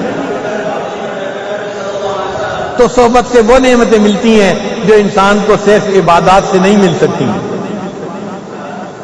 کسی نے حضرت عبداللہ ابن مبارک رحمۃ اللہ علیہ سے پوچھا کہ کیا سیدنا امیر معاویہ رضی اللہ عنہ افضل ہے یا عمر بن عبدالعزیز رحمۃ اللہ علیہ افضل ہے؟ عمر بن عبدالعزیز رحمۃ اللہ علیہ خلیفہ عادل تھے، عدل و انصاف مشہور تھا ان کا. انہوں نے خلافت کا حق ادا کیا اور واقعی ایک خلیفہ عادل بن کے زندگی گزاری. بہت نیک متقی عبادت گزار بزرگ تھے.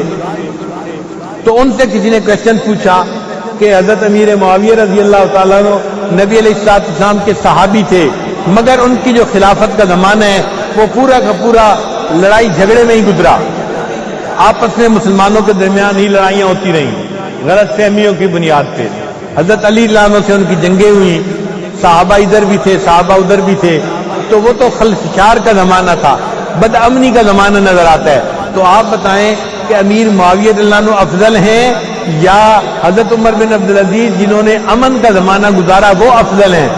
تو جب سوال پوچھنے والے نے عبداللہ ابن مبارک رحمۃ اللہ سے سوال پوچھا تو انہوں نے جواب دیا کہ حضرت امیر معاویہ رضی اللہ عنہ جب نبی علیہ السلام کی صحبت میں اللہ کے راستے میں نکلے تو امیر معاویہ کے گھوڑے کی ناک میں جو مٹی اور گر چلی گئی تھی وہ مٹی بھی عمر بن عبدالعزیز سے فضیلت رکھتی ہے. تم امیر معاویہ رضی اللہ عنہ کی بات کرتے ہو، اس راستے کی مٹی جو گھوڑے کے نتنوں میں چلی گئی تھی وہ نتنوں کی مٹی بھی عمر بن عبدالعزیز سے افضل ہے کہ نبی علیہ السلام کی صحبت میں وہ مٹی اس کے گھوڑے کے ناک میں گئی تھی. تو صحابہ کو جو درجہ ملا وہ دنیا کے کسی بندے کو نہیں مل سکتا عبادت سے. اس لیے صحبت جو ہے اس سے وہ برکات ملتی ہیں جو انسان کو ویسے نہیں مل سکتی. اس لیے علماء نے لکھا ہے ہر کے خواہد ہم نشینی با خدا، ہر کے خواہد ہم نشینی با خدا، او نشینت در حضور اولیاء. جو چاہے کہ میں اللہ کی مجلس میں بیٹھوں اس کو چاہیے کہ اللہ والوں کی مجلس میں بیٹھے، اس کو گویا اللہ کی مجلس میں بیٹھنے کا اجر مل جائے گا.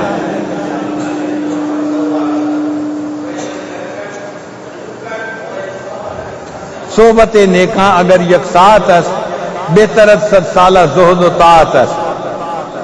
صحبت کی حصی برکات بھی انسان اپنی آنکھوں سے دیکھ سکتا ہے. چنانچہ ہمارے ہاں آم ہوتے ہیں، جو خودرو آم ہوتے ہیں نا ان کو دیسی آم ہم کہتے ہیں. ان کی گٹھلی موٹی ہوتی ہے اور ان کے اندر جو گودا ہوتا ہے وہ ذائقے دار بھی نہیں ہوتا اور اس کی مہک بھی نہیں ہوتی، خوشبو بھی نہیں ہوتی. تو نہ ذائقہ اچھا نہ خوشبو اچھا. اس کو صرف ہم اچار کے لیے استعمال کرتے ہیں کہ کھٹا آم ہوتا ہے، کھانے کے قابل نہیں ہوتا. جو کھانے کے لیے آم ہوتے ہیں ان کو پیوند کیا جاتا ہے، اس کو گریفٹنگ کہتے ہیں. یہ سائنسی تکنیک ہے. اچھی اچھی ورائٹی کے پودے لے کے ان کی شاخیں وہ دیسی آم کے ساتھ پیوند کر دی جاتی ہیں. تو نیچے جڑیں جو ہیں وہ دیسی آم کی ہوتی ہیں کیونکہ وہ زمین میں اچھی طرح چلتی ہیں اور زمین سے اچھی خوراک حاصل کر لیتی ہیں. تو دیسی جڑیں ہوتی ہیں مگر ان کے اوپر جو شاخ چلتی ہے وہ ولایتی آم کی ہوتی ہے اور اس کے اوپر بہترین جو ہے وہ ذائقے دار اور خوشبودار اور بہترین آم. ان کی گٹھلی پتلی ہوتی ہے، ان کے اندر گودا بھی زیادہ ہوتا ہے. ان کو آپ کاٹ کے چمچ سے بھی کھا سکتے ہیں، ان کا ملک شیک بھی بنا سکتے ہیں. اور اگر ایک آم کسی جگہ پڑا ہو تو پورے گھر کے اندر آم کی مہک ہوتی ہے، اتنی خوشبودار ہوتے ہیں. اب دیسی آم ایسا کوالٹی کا نہیں ہو سکتا جو پیوند شدہ آم ہوتا ہے. 100 سے زیادہ ورائٹی ہمارے ملک میں ہیں اور ایسی ورائٹی ہیں کہ اگر پورے گھر کے اندر ایک آم پہنچ جائے تو آپ اس آم کی خوشبو سونگے بغیر نہیں رہ سکتے. آپ پوچھیں گے یہ خوشبو کہاں سے آ رہی ہے؟ جی ایک آم پڑا ہوا ہے. ہم نے امریکہ میں دیکھا ہے کہ وہاں پر میکسیکو کے آم آتے ہیں، جب تک ان کو منہ میں نہ ڈالیں ذائقے کے بغیر پتہ بھی نہیں چلتا کہ یہ آم ہے یا کوئی اور پھل ہے. نہ ذائقہ ہوتا ہے نہ خوشبو ہوتی ہے. منہ میں ڈالنے کے بعد پتہ چلتا ہے یہ تو آم تھا، مہک ہے ہی نہیں. اور ہماری مہک ایسی ہوتی ہے، انور لٹول آم کسی جگہ پڑا ہو پورے گھر کو مہکا دیتا ہے. اس لیے لوگ ایسے آم کھانا پسند کرتے ہیں کہ جن کی خوشبو بھی ہو، ذائقہ بھی اچھا ہو. ایک دفعہ کینیڈا میں نے ایک مسجد جمعہ پڑھایا جمعہ پڑھانے کے بعد جب باہر نکلا تو دیکھا کہ دور یعنی نگاہ کی حد میں ایک آدمی اپنے سر کے اوپر کوئی پیٹی رکھ کے لے کے جا رہا تھا. اب سر کے اوپر پیٹی رکھ کے لے کے جانا مجھے عجیب لگا. پھر اس کے بعد اس کی بیوی نکلی اور اس نے بھی سر کے اوپر پیٹی رکھی ہوئی تھی. اب اتنی دور سے میں نے دیکھا تو مجھے اور حیرت ہوئی. ہمارے ہاں عورتیں تو اس طرح سر کے اوپر پیٹیاں رکھ کے نہیں جاتی, ان کا لحاظ کیا جاتا ہے, خیال کیا جاتا ہے. تو میں نے ڈرائیور سے پوچھا کہ یہ دور کیا منظر نظر آ رہا ہے. اس نے کہا کہ حضرت یہ گروسری کی دکان ہے, ایک پاکستانی کا سٹور ہے سبزی کا, اور اس نے پاکستان سے آم منگائے ہیں, اور جس دن یہاں پر لنگڑا آم آتا ہے یہاں کے لوگوں کی عید ہو جاتی ہے. وہ ایک بندے کو ایک پیٹی سے زیادہ نہیں بیچتا, تو بیوی نے الگ پیٹی خریدی, خاوند نے الگ پیٹی خریدی, اور یہ لے کے اپنے گھر جا رہے ہیں. میں نے اسے کہا کہ دیکھو دو ٹانگوں والے گھر بیٹھے ہوئے ہیں اور یہ لنگڑا یہاں کے نڈا میں پہنچا ہوا ہے. آم اچھا ہوا کہ وہ دیکھو پوری دنیا میں پہنچا گیا, نام پوچھو تو لنگڑا ہے. تو جو پیوند کے آم ہوتے ہیں ان کی کوالٹی بہت اچھی ہوتی ہے. اسی طرح جو بندہ اپنے دل کو کسی شیخ کے دل کے ساتھ پیوند کر لیتا ہے تو نیچے جڑیں تو اس کی اپنی ہوتی ہیں, دیسی جڑیں ہوتی ہیں, مگر وہ جو شیخ کی صفات ہوتی ہیں وہ منتقل ہوتی ہیں, اور اس بندے کے اندر بھی وہ صفات اور وہ تمام اخلاق منتقل ہو جاتے ہیں, اور یہ بندہ اپنے شیخ کا نمونہ بن جاتا ہے. اسی طرح پھولوں میں بھی گریفٹنگ ہوتی ہے. دیسی گلاب سائز میں بھی چھوٹا ہوتا ہے, خوشبو بھی تھوڑی ہوتی ہے. ہم نے دیکھا ہمارے زمانے میں تو گلاب کی جو ہے وہ حکیم استعمال کرتے تھے ارگ گلاب کے لیے, یا اس کی جو ہے وہ گلقند بنایا کرتے تھے, اور ہم بچے گلقند کو کھاتے تھے اس لیے کہ وہ میٹھی ہوتی ہے. ہمیں اس کے گلاب سے کوئی غرض نہیں ہوتی تھی, کیونکہ میٹھی ہوتی تھی اس لیے حکیم صاحب کہتے تھے کہ بیماری میں آپ کو گلقند کھانی ہے. ہم والدین سے کہتے تھے کہ یہ دوائی بڑی ضروری ہے, میرے اوپر بڑا اچھا اثر ہوتا ہے, اور مقصود کیا تھا کہ میٹھا کھانے کو مل جاتا ہے. حکیموں کی دو چیزیں بہت پسند تھیں, ایک خمیرہ پسند تھا اور ایک گلقند پسند تھی کہ میٹھے ہوتے ہیں. لیکن آج کل اس کی گریفٹنگ ہوتی ہے, تو گریفٹنگ کے بعد ایسے پھول لگتے ہیں, سائز میں بھی بڑے ہوتے ہیں اور رنگ میں بھی بہت خوبصورت ہوتے ہیں, اور ان کی مہک بھی بہت زیادہ ہوتی ہے. ایک پھول کا نام ہے ڈبل ڈیلائٹ. اتنا خوبصورت پھول ہے کہ انسان دیکھے تو نظر ہٹانے کو دل نہیں چاہتا, اور اتنی خوشبو ہے اس کی کہ دور سے انسان کو محسوس ہو جاتی ہے, اور یہ گریفٹنگ سے ملتا ہے انسان. تو دیکھو گریفٹنگ سے پھل کی بھی معیار بہتر ہو گیا, پھول کا بھی معیار بہتر ہو گیا. اسی طرح جو انسان اپنے دل کی گریفٹنگ کسی اللہ والے سے کر لیتا ہے, اللہ تعالیٰ اس کی عادات اخلاق کا معیار بھی بہتر بنا دیتے ہیں. وہ انسان بھی اچھے اخلاق والا بن جاتا ہے اور اللہ کی نظر میں پسندیدہ ہو جاتا ہے.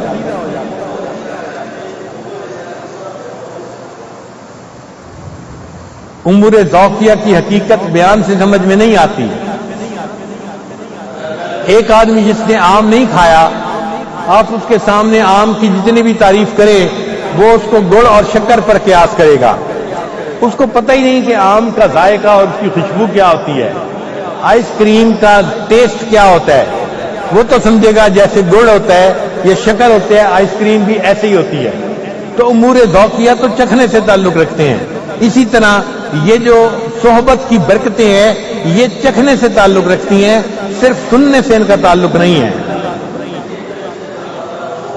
حضرت مولانا رشید احمد گنگوئی رحمۃ اللہ سے سوال کیا گیا, حضرت آپ تو علم کے پہاڑ تھے, جبال العلم میں سے تھے, پھر آپ نے حضرت حاجی صاحب سے بیعت کیوں کی جبکہ علم میں وہ آپ کے ہم پلہ نہیں تھے؟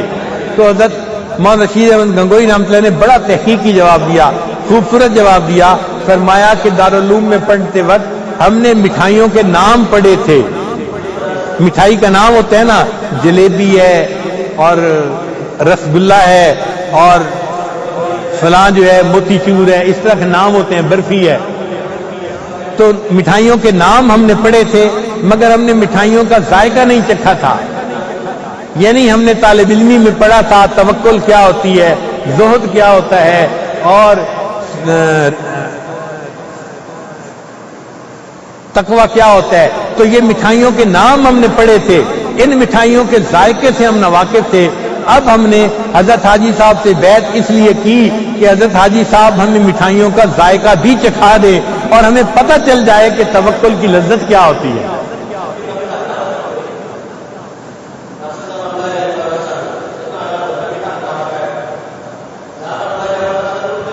حضرت ثانوی رحمۃ اللہ فرماتے ہیں کہ غیر صوفی کامل مومن نہیں ہو پاتا، کیونکہ اس کے عادات اخلاق نہیں سنورتے تو گناہوں کی میل اس کے دل سے دور نہیں ہوتی، اس لیے اس کو تزکیہ نفس کے لیے محنت کرنی پڑے گی۔ علماء نے لکھا ہے کہ معاش میں اتنا مشغول ہونا کہ مہینہ بھر اللہ والوں کی صحبت میں جانے کا موقع نہ ملے، میرے نزدیک ناجائز ہے۔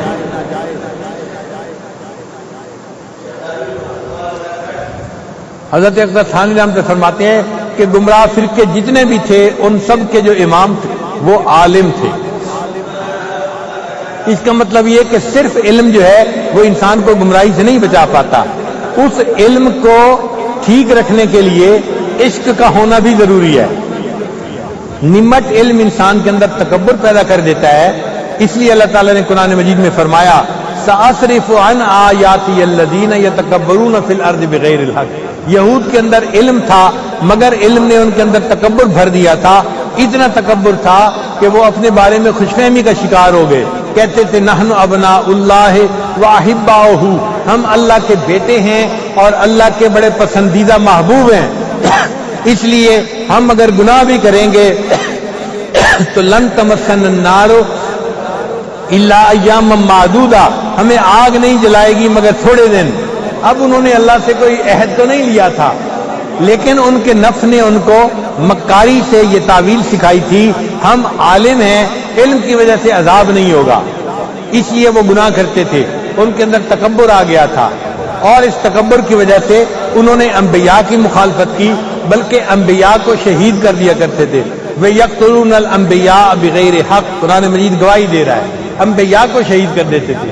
تو دیکھو علم تھا، قرآن مجید اس علم کی گواہی دے رہا ہے، مگر اس علم نے ان کو بھٹکا دیا اور انہوں نے انبیاء کی مخالفت کی اور اللہ کی بارگاہ سے جو ہے دور ہوئے، اور اللہ نے ان کو اپنی درگاہ سے دھتکار دیا۔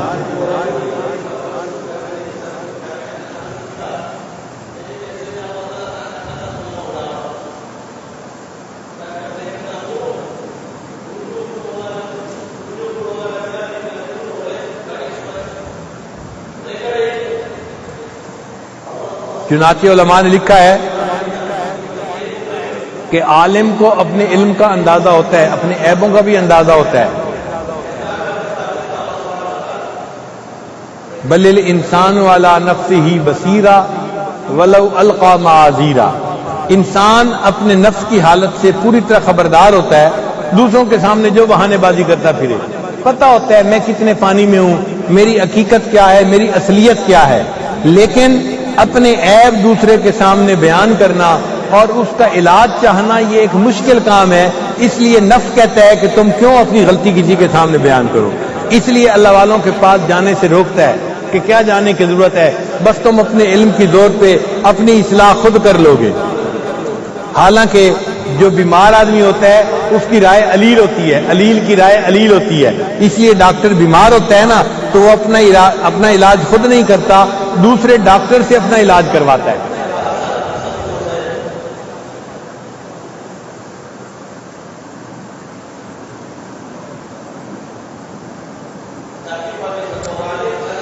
حضرت اقدس ثانوی رحمۃ اللہ لکھتے ہیں کہ اہل اللہ کی صحبت پانے کا کم سے کم فائدہ یہ ہوتا ہے کہ بندے کو اپنے اندر عیب نظر آنے لگ جاتے ہیں۔ پہلے تو عیب ہی نظر نہیں آتے، انسان سمجھتا ہے کوئی عیب ہی نہیں میرے اندر، لیکن اللہ والوں کی صحبت میں بیٹھنے کا کم سے کم فائدہ یہ ہے کہ بندے کو اپنے عیب نظر آنے لگ جاتے ہیں۔ چنانچہ ایک عالم نے اپنے شیخ سے کہا کہ حضرت میں جتنے اپنے عیبوں کو درست کرتا ہوں مجھے اپنے اندر اتنے اور زیادہ عیب نظر آتے ہیں۔ انہوں نے فرمایا کہ مومن کامل کی یہی دلیل پہچان ہے کہ اس کو اپنے اندر عیب نظر آتے ہیں۔ اللہ جس بندے پر رحمت کی نظر فرماتے ہیں اس کے عیب اس کی نظر میں واضح فرما دیتے ہیں، اور جس بندے سے اللہ ناراض ہوتے ہیں اس کے عیب اس کی نظر سے پوشیدہ فرما دیتے ہیں۔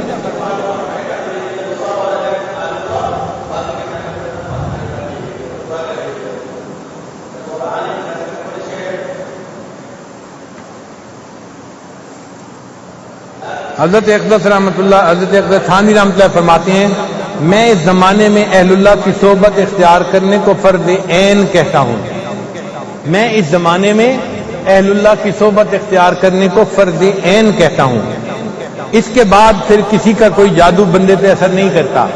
ایک بڑا فائدہ ہوتا ہے اللہ والوں کے ساتھ جڑنے کا کہ پھر باطل لوگ جو ہیں وہ انسان کو اپنی طرف مائل نہیں کر سکتے. اس پر کسی کا جادو نہیں چلتا اور وہ کسی باطل فرقے کی طرف متوجہ نہیں ہوتا، بلکہ اللہ والوں کے راستے پر ہی رہتا ہے اور ہدایت کے راستے پر جمع رہتا ہے ساری زندگی کے لیے.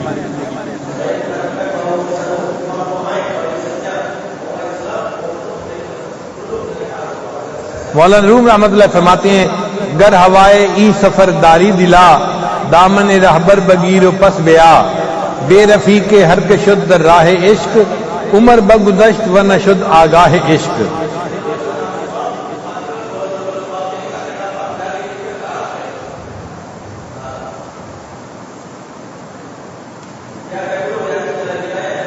حضرت اقدس ثانوی رحمۃ اللہ فرماتے ہیں کہ اہل اللہ کی صحبت سے نفع حاصل ہونے کی 4 وجوہات ہوتی ہیں. اہل اللہ کی صحبت سے نفع حاصل ہونے کی 4 وجوہات ہوتی ہیں. پہلی، جب وہ ملفوظات بیان کرتے ہیں تو انسان کو نفس کے رذائل کا علم ہو جاتا ہے کہ نفس کیسے کیسے انسان کو ٹریپ کرتا ہے، دھوکہ دیتا ہے، تو بندے کو نفس کے دھوکے کا پتہ چل جاتا ہے. دوسرا، انسانی طبیعت میں نقل اعمال و اخلاق کا خاصہ ہے، لہذا ایک کے سینے سے عشق حق دوسرے بندے کے سینے میں منتقل ہو جاتا ہے. اور تیسری بات کہ جو بندہ اللہ والوں کو خوش رکھتا ہے تو ان کی دعاؤں میں وہ شامل بھی رہتا ہے، یہ بھی فائدہ ہے اللہ والوں کی صحبت میں بیٹھنے کا. اور چوتھا یہ کہ اللہ والوں کے دل کی خوشی دعائے مستجاب کا درجہ رکھتی ہے. جس نے اللہ والوں کے دل کو خوش کیا اس کو مقبول دعا کا درجہ نصیب ہو گیا.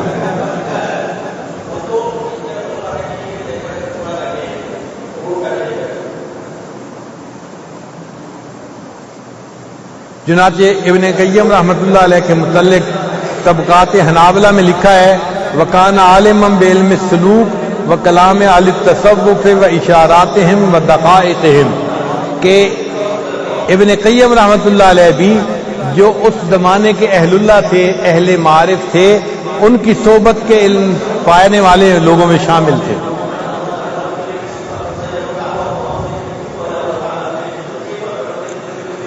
حافظ ابن تیمیہ رحمۃ اللہ علیہ سلسلہ قادریہ کے شیخ تھے. شیخ عبد القادر جیلانی رحمۃ اللہ کی کتاب فتوح الغیب کی انہوں نے شرح لکھی اور ان کے فتاویٰ کی جو 10ویں جلد ہے اس میں ہے کتاب علم سلوک. یہ ان کے صوفی ہونے کی پکی دلیل ہے.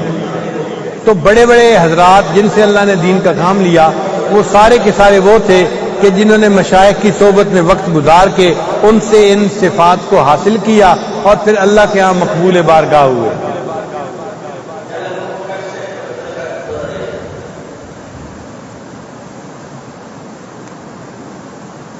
اب 2 واقعات یہ عاجز آپ کے سامنے پیش کرتا ہے کہ شیخ کی صحبت میں آنے سے انسان کو کیسے کیسے نعمتیں ملتی ہیں.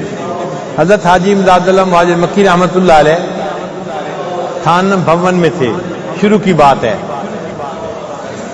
حضرت مولانا رشید احمد گنگوئی رحمۃ اللہ علیہ انہوں نے جب یعنی درس نظامی پڑھا، فارغ ہوئے تو پڑھانا شروع کر دیا گنگو میں. گنگو دیوبند سے دور نہیں ہے، گنگو جو ہے وہ تھانہ بھون سے دور نہیں ہے، قریب ہے، واکنگ ڈسٹنس ہے. ایک دن دل میں خیال آیا کیوں نہ میں حضرت کی خدمت میں جاؤں اور حضرت سے دعا کر لوں، ملاقات کر لوں، فائدہ ہوگا. چنانچہ جب چھٹی کا دن آیا اور طلباء گھروں کو چلے گئے تو حضرت گنگوئی رحمۃ اللہ علیہ حضرت حاجی صاحب کی خدمت میں تھانہ بھون پیش ہوئے، سلام کیا، مصافحہ کیا. پھر رات ہی کا وقت تھا تو اجازت مانگی کہ حضرت اجازت دے دے، میں صبح اٹھ کے جلدی سفر کروں گا اس لیے کہ مجھے فجر کے بعد طلباء کو سبق پڑھانا ہے اور صبح کے وقت اجازت مانگنی مشکل ہوگی، تو آپ مجھے رخصت ابھی فرما دیجئے، میں اپنے وقت پہ سہولت پہ سفر شروع کر دوں گا. حضرت حاجی صاحب نے فرمایا میاں رشید احمد کچھ وقت ہمارے پاس بھی گزار لو. عرض کیا کہ حضرت میں استاد ہوں، تعلیم و تعلم کرنے والا بندہ ہوں، اور میں اگر ناغے کروں گا تو طلباء کا حرج ہوگا، نقصان ہوگا، میں چھٹی نہیں کر سکتا۔ حضرت حاجی صاحب نے یہی کہا کہ میاں رشید احمد کچھ وقت ہمارے پاس بھی گزار لیتے، ایک رات ہی گزار لیتے۔ اب دل میں خیال آیا کہ جب حضرت اتنا اصرار کر رہے ہیں تو ایک رات حضرت کے پاس گزارنا کوئی مشکل تو نہیں، تو فرمایا کہ حضرت میں ایک رات یہاں گزار تو لوں، لیکن یہ تو خانقاہ ہے، یہاں رات کو لوگ عبادت میں مصروف رہتے ہیں، کوئی تلاوت کرتا ہے، کوئی ذکر لا الہ الا اللہ کی ضربیں لگاتا ہے، کوئی مناجات میں مشغول ہوتا ہے، رونا دھونا کرتا ہے، تو میں اگر یہاں سوؤں گا تو میری تو رات کی نیند نہیں پوری ہوگی اور صبح کو میرا سفر بھی کھوٹا ہوگا اور میں بچوں کو سبق بھی نہیں پڑھا سکوں گا۔ حضرت حاجی صاحب نے فرمایا میاں رشید احمد آپ اپنی نیند پوری کرنا، آپ کو رات کو کوئی نہیں جگائے گا۔ تو میاں رشید احمد حضرت گنگوئی رحمۃ اللہ نے سوچا کہ چلو اگر یہ شرط ہے کہ میرے اوپر رات کو جاگنا لازم نہیں تو میں نیند پوری کر لیتا ہوں اور اب کی بجائے صبح اٹھ کے روانہ ہو جاؤں گا۔ اب جب یہ فیصلہ کر لیا تو حضرت حاجی صاحب نے اپنے خادم سے کہا کہ میاں رشید احمد کی چارپائی ہماری چارپائی کے ذرا قریب بچھا دینا۔ اب یہ جو قرب تھا نا، یہ جو قریب قرب تھا، اسی میں برکت آنی تھی، اسی میں توجہ پڑنی تھی۔ یہ لوہے نے مقناطیس کے قریب ہونا تھا اور مقناطیسیت کو اس نے بھی قبول کرنا تھا۔ چنانچہ فرماتے ہیں کہ میں رات کو میٹھی نیند سو گیا۔ جب تہجد کا وقت آیا تو میری اچانک آنکھ کھلی، میں نے دیکھا کوئی ذکر کر رہا ہے، کوئی نماز پڑھ رہا ہے، کوئی نماز میں قرآن پاک کی تلاوت کر رہا ہے۔ میرے نفس نے کہا کہ رشید احمد سو جاؤ، بڑی رات باقی ہے، لیکن دل نے کہا کہ میاں رشید احمد ورثۃ الانبیاء میں شامل ہونے کی تمنا تو تمہیں ہے، بڑے دل میں تمنا ہے کہ مجھے اللہ تعالیٰ نبی علیہ السلام کے وارثوں میں شامل فرما لے۔ اور جو لوگ اللہ والے تھے وہ تو راتوں کو اللہ کی عبادت کرتے تھے، کانوا قلیلا من اللیل ما یہجعون وبالاسحار ہم یستغفرون۔ ایسی آیتیں دل میں آنی شروع ہوئی کہ تتجافی جنوبہم عن المضاجع یدعون ربہم خوفا وطمعا ومما رزقناہم ینفقون۔ تو دل نے کہا کہ بھئی میں اتنا گیا گزرا کیوں ہوں کہ میں اٹھ ہی نہیں پاتا، میں بھی اٹھ کے کیوں نہ چند رکعت تہجد پڑھ لوں۔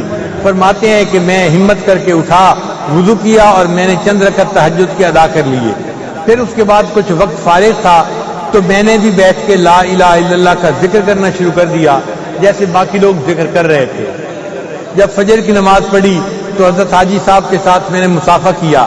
حاجی صاحب نے فرمایا میاں رشید احمد وہ جو ایک بندہ فلاں جگہ آج صبح بیٹھا ذکر کر رہا تھا وہ کون تھا؟ اللہ والے بھی عجیب حکیم دانا ہوتے ہیں، بات کتنے عجیب انداز سے پوچھی کہ فلاں جگہ جو بیٹھا وہ بندہ ذکر کر رہا تھا وہ کون تھا؟ تو کہا کہ حضرت وہ میں ہی تھا جو بیٹھا ہوا ذکر کر رہا تھا۔ حضرت حاجی صاحب نے کہا میاں رشید احمد اگر آپ نے ذکر کرنا ہی ہے تو پھر سیکھ کے ذکر کیوں نہیں کر لیتے؟ اگر ذکر کرنا ہی ہے تو سیکھ کے ذکر کر لو۔ تو حضرت گنگوئی رحمۃ اللہ نے کہا کہ ٹھیک ہے حضرت سکھا دیجئے۔ چنانچہ حضرت حاجی صاحب نے ان کے ہاتھ اپنے ہاتھوں میں لے لیے اور بیت کے کلمات پڑھا کر ان کو ذکر سکھا دیا۔ اب ذکر سکھانے کی یہ برکت تھی کہ دل میں شرح صدر ہو گیا۔ دل نے کہا کہ کوئی بات نہیں، اگر میں ایک مہینہ حضرت کی صحبت میں گزار بھی لوں تو میرا اپنا فائدہ ہے اور میں طلباء کو کسی اور استاد سے پڑھانے کا بندوبست کر سکتا ہوں۔ چنانچہ ایک بندے کے ہاتھ پیغام بھیج دیا دوست کو کہ میرے سبق آپ پڑھا دینا تاکہ طلباء کا نقصان نہ ہو، اور میں ایک مہینہ حضرت کی خدمت میں قیام کروں گا۔ یہ جو ایک مہینہ حضرت حاجی صاحب کی خدمت میں قیام کیا، اس ایک مہینے نے زندگی کو بدل کے رکھ دیا۔ اس ایک مہینے میں جو صفات تھیں وہ حاجی صاحب سے قلب سے ان کے قلب میں منتقل ہو گئیں۔ چنانچہ نفس پامال ہو گیا اور اللہ تعالیٰ نے ان کو نعمت یعنی نسبت کا نور عطا فرما دیا۔ پھر حاجی صاحب نے ان کا امتحان بھی لیا کہ ایک مہینہ صحبت میں رہنے کے بعد کیا ان کا نفس مرا ہے یا نہیں مرا۔ اللہ والے جو نسبت اصلاحی ہوتے ہیں نا، اس میں سالک کی اصلاح اس طرح سے کرتے ہیں کہ پھر اس کو آزماتے بھی ہیں کہ کیا یہ امتحان میں فیل ہوتا ہے یا پاس ہوتا ہے۔ تو حضرت حاجی صاحب نے ان کا امتحان لیا۔ امتحان کا طریقہ کیا بنا کہ حضرت مولانا فضل الرحمان گنج مراد آبادی رحمۃ اللہ علیہ تشریف لائے تھانہ بھون۔ تو حضرت حاجی صاحب ان کو لے کے اپنے ایک مرید کے گھر دعوت کے لیے گئے۔ مرید نے 2 مشائخ کے آنے پر خوشی کا اظہار کیا اور اس نے کوئی کئی درجن سالن بنوائے مختلف قسم کے کہ معلوم نہیں طبیعت کو کون سا پسند آئے، جو پسند آئے گا وہی نوش فرما لیں گے۔ تو کئی درجن پلیٹیں اس نے سامنے رکھی۔ جب یہ حضرات گئے اور دسترخوان کے اوپر بیٹھے تو حضرت حاجی امداد اللہ معاذ مکی رحمۃ اللہ علیہ نے ایک خالی پلیٹ اٹھائی اور اس کے اندر دال ڈالی، صرف دال ڈالی، اور 2 چپاتیاں لیں اور وہ چپاتیاں اور وہ دال والی پلیٹ میاں رشید احمد کے ہاتھ میں دے کے کہا کہ میاں رشید احمد یہ لے لو اور دسترخوان کے کونے پہ بیٹھ کے کھا لو۔ یعنی ان کا صرف یہی کھانا تھا۔ اب دونوں حضرات کے لیے درجنوں پلیٹوں میں کھانے ہیں، مرغے چرغے رکھے ہوئے ہیں، اور میاں رشید احمد کے لیے ایک دال میں، ایک پلیٹ میں تھوڑی سی دال ہے اور 2 چپاتی ہیں، اور ان کو کہا کہ دسترخوان کے کونے پہ بیٹھ کے کھا لو۔ اب انہوں نے بیٹھ کے کھانا شروع کر دیا۔ جب کھا رہے تھے تو نفس محسوس تو کر رہا ہوگا نا کہ ہمارے پیر کے اندر مساوات نہیں ہے، خود تو ان پلیٹوں میں سے کیا کیا نعمتیں کھا رہے ہیں اور مجھے دال دے کے ایک کونے میں بٹھا دیا ہے۔ مگر اب نفس سنورا ہوا تھا، اب یہ سوالات دل میں پیدا نہیں ہوئے، آرام سے بیٹھ کے اس دال کو کھا رہے تھے اور اس دال کو بھی اللہ کی نعمت سمجھ رہے تھے۔ اچانک حضرت حاجی امداد اللہ معاذ مکی رحمۃ اللہ نے ایک سوال کیا، ایک نشتر ان کو چبھویا، فرمایا میاں رشید احمد دل تو چاہتا تھا کہ تمہیں جوتوں میں بٹھاؤں مگر میں نے تمہیں دسترخوان کے کونے پہ بٹھا دیا۔ دل تو چاہتا تھا کہ تمہیں جوتوں میں بٹھاؤں مگر میں نے تمہیں دسترخوان کے کونے پہ بٹھا دیا۔ جب یہ کہا تو حضرت حاجی صاحب نے ان کے چہرے کی طرف دیکھا کہ کیا ایسی بات جو نفس کے خلاف ہے سن کے چہرے پہ ناگواری کے اثرات ہوتے ہیں یا نہیں۔ مگر اب حضرت گنگوئی رحمۃ اللہ کا نفس تو مر چکا تھا، ناگواری کے اثرات ظاہر نہیں ہو رہے تھے۔ حضرت گنگوئی نے مسکرا کے آگے سے جواب دیا، حضرت میں تھا تو اسی قابل کہ مجھے آپ جوتوں میں بٹھاتے، یہ آپ نے مجھ پر احسان فرمایا، دسترخوان کے کونے پہ بیٹھنے کی اجازت عطا فرما دی۔ تو جب حضرت حاجی امداد اللہ مکی رحمۃ اللہ نے ہنستے ہوئے مسکراتے ہوئے دیکھا کہ ایسے خلاف نفس بات کو سن کے بھی نفس اثر نہیں ہوا تو فرمایا الحمدللہ، اللہ نے مقصد کو پورا کر دیا۔ چنانچہ اس محفل کے بعد حضرت حاجی امداد اللہ مکی رحمۃ اللہ علیہ نے ان کو اجازت خلافت عطا فرما دی۔ جب اجازت خلافت ملی تو حضرت گنگوئی رحمۃ اللہ علیہ نے کہا کہ حضرت آپ نے تو مجھے اجازت خلافت دی اور مجھے تو اپنے اندر کچھ نظر نہیں آتا، مجھے تو اپنے اندر کچھ نظر نہیں آتا اور آپ نے مجھے اجازت خلافت دے دی ہے۔ حضرت حاجی صاحب نے جواب دیا، میاں رشید احمد اگر تمہیں اپنے اندر کچھ نظر آتا تو تمہیں یہ نعمت کی بشارت نہ دی جاتی، بشارت اس لیے دی گئی ہے کہ تمہیں اپنے اندر کچھ نظر نہیں آتا۔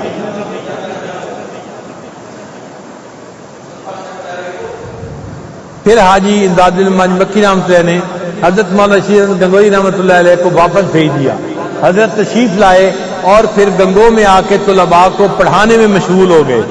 1 سال تک اپنے مدرسے میں ہی رہے، پھر دوبارہ حضرت حاجی صاحب کی صحبت میں نہیں جانے کا موقع ملا۔ مگر اس 1 سال میں جو اذکار اور وظائف بتائے تھے اور جو شیخ کی غائبانہ توجہ تھی اس نے ایسا اثر کیا کہ دل کی حالت کو بدل کے رکھ دیا۔ اللہ کی شان دیکھیں، 1 سال کے بعد پھر اپنے شیخ کے ساتھ دوبارہ ملاقات کا موقع نصیب ہوا۔ اب جب ملاقات کا موقع نصیب ہوا تو حضرت حاجی امداد اللہ معاذ مکی رحمۃ اللہ علیہ نے ایک بہت ہی پیارا سوال پوچھا، میاں رشید احمد یہ بتاؤ کہ بیعت ہونے سے پہلے اور بیعت ہونے کے بعد تمہیں اپنے اندر کیا فرق نظر آیا؟ بیعت ہونے سے پہلے اور بیعت ہونے کے بعد تمہیں اپنے اندر کیا فرق نظر آیا؟ تو حضرت گنگوئی رحمۃ اللہ نے تھوڑی دیر سوچا اور سوچ کے کہا کہ حضرت مجھے اپنے اندر 3 فرق نظر آئے۔ پوچھا کون سے؟ حضرت بیعت جب نہیں تھا کتابیں پڑھتا تھا، کئی جگہوں پہ اشکال وارد ہوتے تھے، لیکن بیعت ہونے کی برکت ایسی ہے کہ اب مجھے نصوص شرعیہ میں کہیں تعارض نظر نہیں آتا، کہیں کوئی اشکال پیش نہیں آتا، ایسا شرح صدر نصیب ہو گیا ہے۔ حضرت نے فرمایا بہت اچھا۔ کہنے لگے دوسری تبدیلی یہ نظر آتی ہے کہ اب مکروہات شرعیہ میرے لیے مکروہات طبعیہ بن گئی ہیں۔ میں پہلے بھی شریعت پہ عمل کرتا تھا لیکن مارے باندھے عمل کرتا تھا، نفس کو مجبور کر کے عمل کرتا تھا، اب میرا نفس وہی چاہتا ہے جو شریعت حکم دیتی ہے۔ مکروہات شرعیہ مکروہات طبیعہ بن گئی ہیں جن سے شریعت کراہت کرتی ہے، میرا نفس بھی اس چیز سے کراہت کرنے لگ گیا ہے۔ حضرت نے فرمایا، اور کہنے لگے تیسری بات یہ، حضرت میں مفتی ہوں، لوگ مجھ سے مسئلے پوچھنے آتے ہیں، میں دین کے معاملے میں لوگوں کی مدح اور ذم کا خیال نہیں کرتا، کوئی تعریف کرے یا بد تعریفی کرے، میں ان کو ٹھیک دین کا مسئلہ بتا دیتا ہوں۔ حضرت نے فرمایا، میاں رشید احمد، دین کے 3 درجے ہوتے ہیں، پہلا درجہ علم ہوتا ہے، اور علم کا کمال یہ ہے کہ انسان کو نصوص شرعیہ میں کہیں تعارض نظر نہ آئے، مبارک ہو تمہیں اللہ نے علم میں کمال عطا فرما دیا۔ اور دوسرا درجہ عمل ہوتا ہے، اور عمل کا کمال یہ ہے کہ مکروہات شرعیہ مکروہات طبیعہ بن جائیں، اللہ نے تمہیں عمل میں بھی کمال عطا فرما دیا۔ اور تیسرا درجہ اخلاص ہوتا ہے، اور اخلاص کا کمال یہ ہے کہ دین کے معاملے میں لوگوں کی مدح اور ذم برابر ہو جائے، اللہ نے تمہیں علم میں بھی کمال عطا فرما دیا، عمل میں بھی کمال عطا فرما دیا، اخلاص میں بھی کمال عطا فرما دیا۔ یہ وہ برکتیں ہیں جو بیعت کی وجہ سے انسان کو نصیب ہوتی ہیں۔ پھر اس کے بعد حضرت مولانا نشیر احمد گنگوئی رحمۃ اللہ علیہ کو اللہ رب العزت نے وہ فقاہت عطا فرمائی، وہ علم عطا فرمایا کہ ان جیسا فقیہ پھر ان کے زمانے میں کوئی دوسرا نظر نہیں آتا۔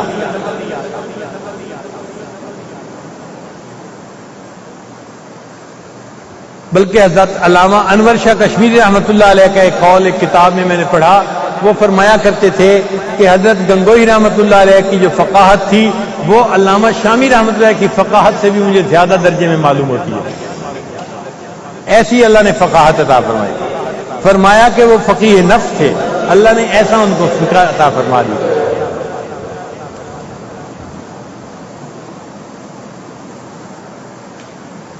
تو اللہ والوں کی صحبت میں وقت گزارنے سے انسان کے اندر یہ جو خوابیدہ صلاحیتیں ہوتی ہیں یہ اجاگر ہوتی ہیں، یہ حسن انسان کے اندر موجود ہوتا ہے، وہ اللہ والوں کی محنت سے ظاہر ہو جاتا ہے، پہلے بند ہوتا ہے، نکلتا نہیں ہے۔ یہ ایسا ہی ہے جیسے زمین کے اندر گولڈ ہے، لوگ نکالنا نہیں جانتے تو خزانہ اندر پڑا ہے، نکال نہیں پاتے، تیل اندر موجود ہے، نکال نہیں پاتے۔ ہر بندے کے اندر اللہ تعالیٰ نے صفات کو رکھا ہے، الناس معادن کمعادن الذهب والفضہ، سونے اور چاندی کی کانوں کی طرح انسان بھی کانے ہیں، مگر ان کی جو خوبیاں ہیں وہ نکل نہیں پاتی، ان کو نکالنے کے لیے اللہ والوں کی ضرورت ہوتی ہے۔ جب ان کی صحبت میں آ کے رہتے ہیں وہ ان کے دل کے اوپر ایسا اثر کرتے ہیں، اندر کی صلاحیتیں باہر نکل آتی ہیں اور انسان ان نعمتوں سے فیض یاب ہو جاتا ہے۔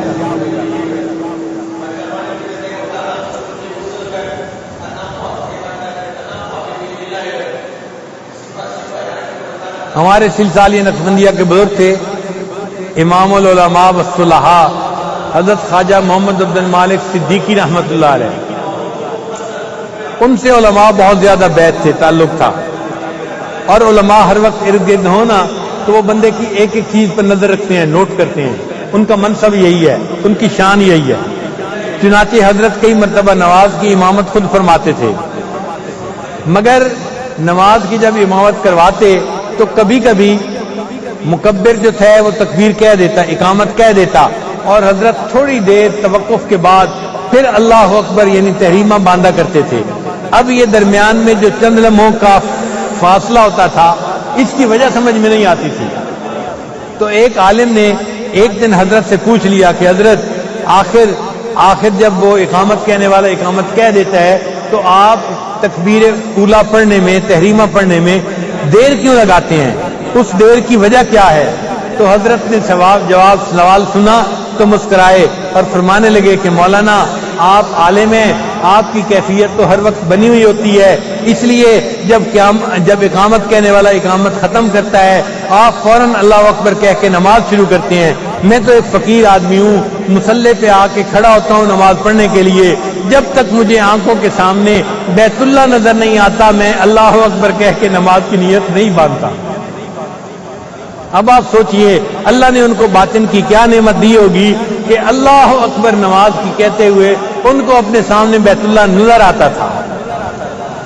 یہ نعمتیں اللہ والوں کی صحبت سے انسان کو ملتی ہیں۔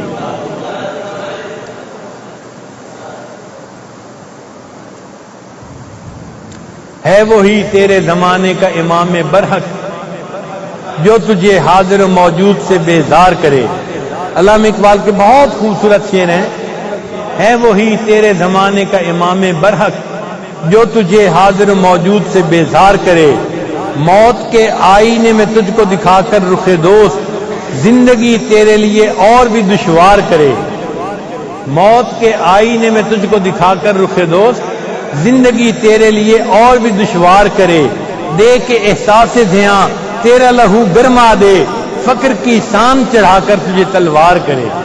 جو تجھے فقر کی سان پہ گرائنڈر پہ چڑھا کے تلوار کی طرح تیز کر دے تاکہ تم ماں سوا کو کاٹ کے رکھ دے اور اللہ کے سوا ہر کسی کا انکار کر کے ایک اللہ کے ساتھ جڑ جائے. ہے وہی تیرے زمانے کا امام برحق جو تجھے حاضر و موجود سے بیزار کرے.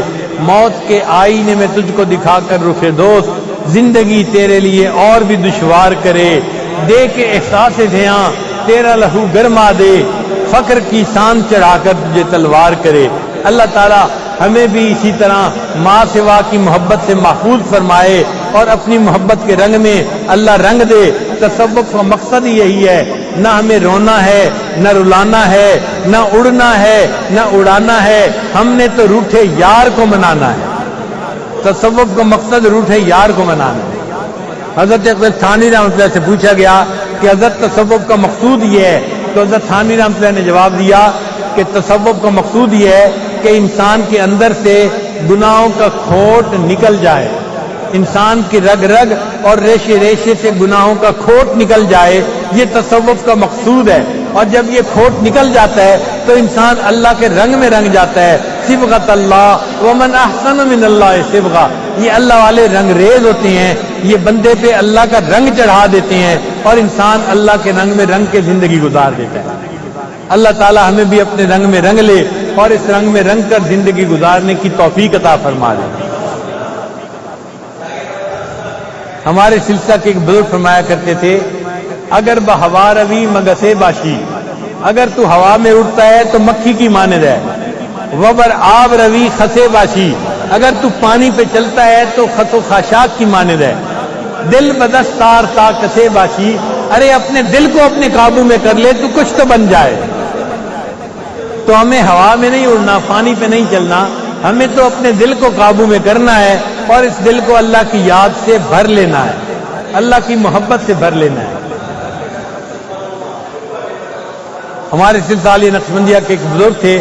ان کا ایک قول مجھے بڑا اچھا لگتا ہے. ذرا توجہ کے ساتھ سنیے. فرماتے ہیں کوئی نقشبندی ہے کوئی چشتی ہے کوئی قادری ہے کوئی سہروردی ہے. کوئی نقشبندی ہے کوئی چشتی ہے کوئی قادری ہے کوئی سہروردی ہے. اگر دل میں ایک خدا کی یاد ہے تم سب کچھ ہو ورنہ تم کچھ بھی نہیں ہو. اگر دل میں ایک خدا کی یاد ہے تم سب کچھ ہو ورنہ تم کچھ بھی نہیں ہو. مراز پیر طریقت نصیحت یادست. مراز پیر طریقت نصیحت یادست کہ یاد غیر خدا ہست ہر چہ ہست بربادست. اللہ کی یاد کے سوا جو کچھ ہے برباد ہے. اگر کوئی چیز ہے تو وہ اللہ کی یاد ہے جو دل میں ہونی چاہیے.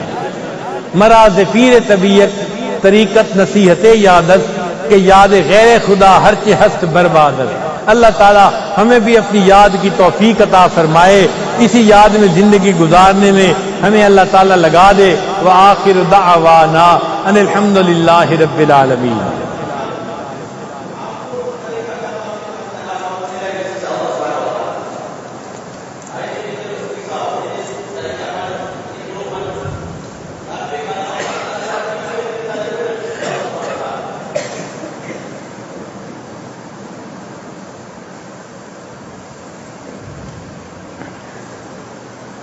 دعا سے پہلے توبہ کے کلمات پڑھائے جائیں گے.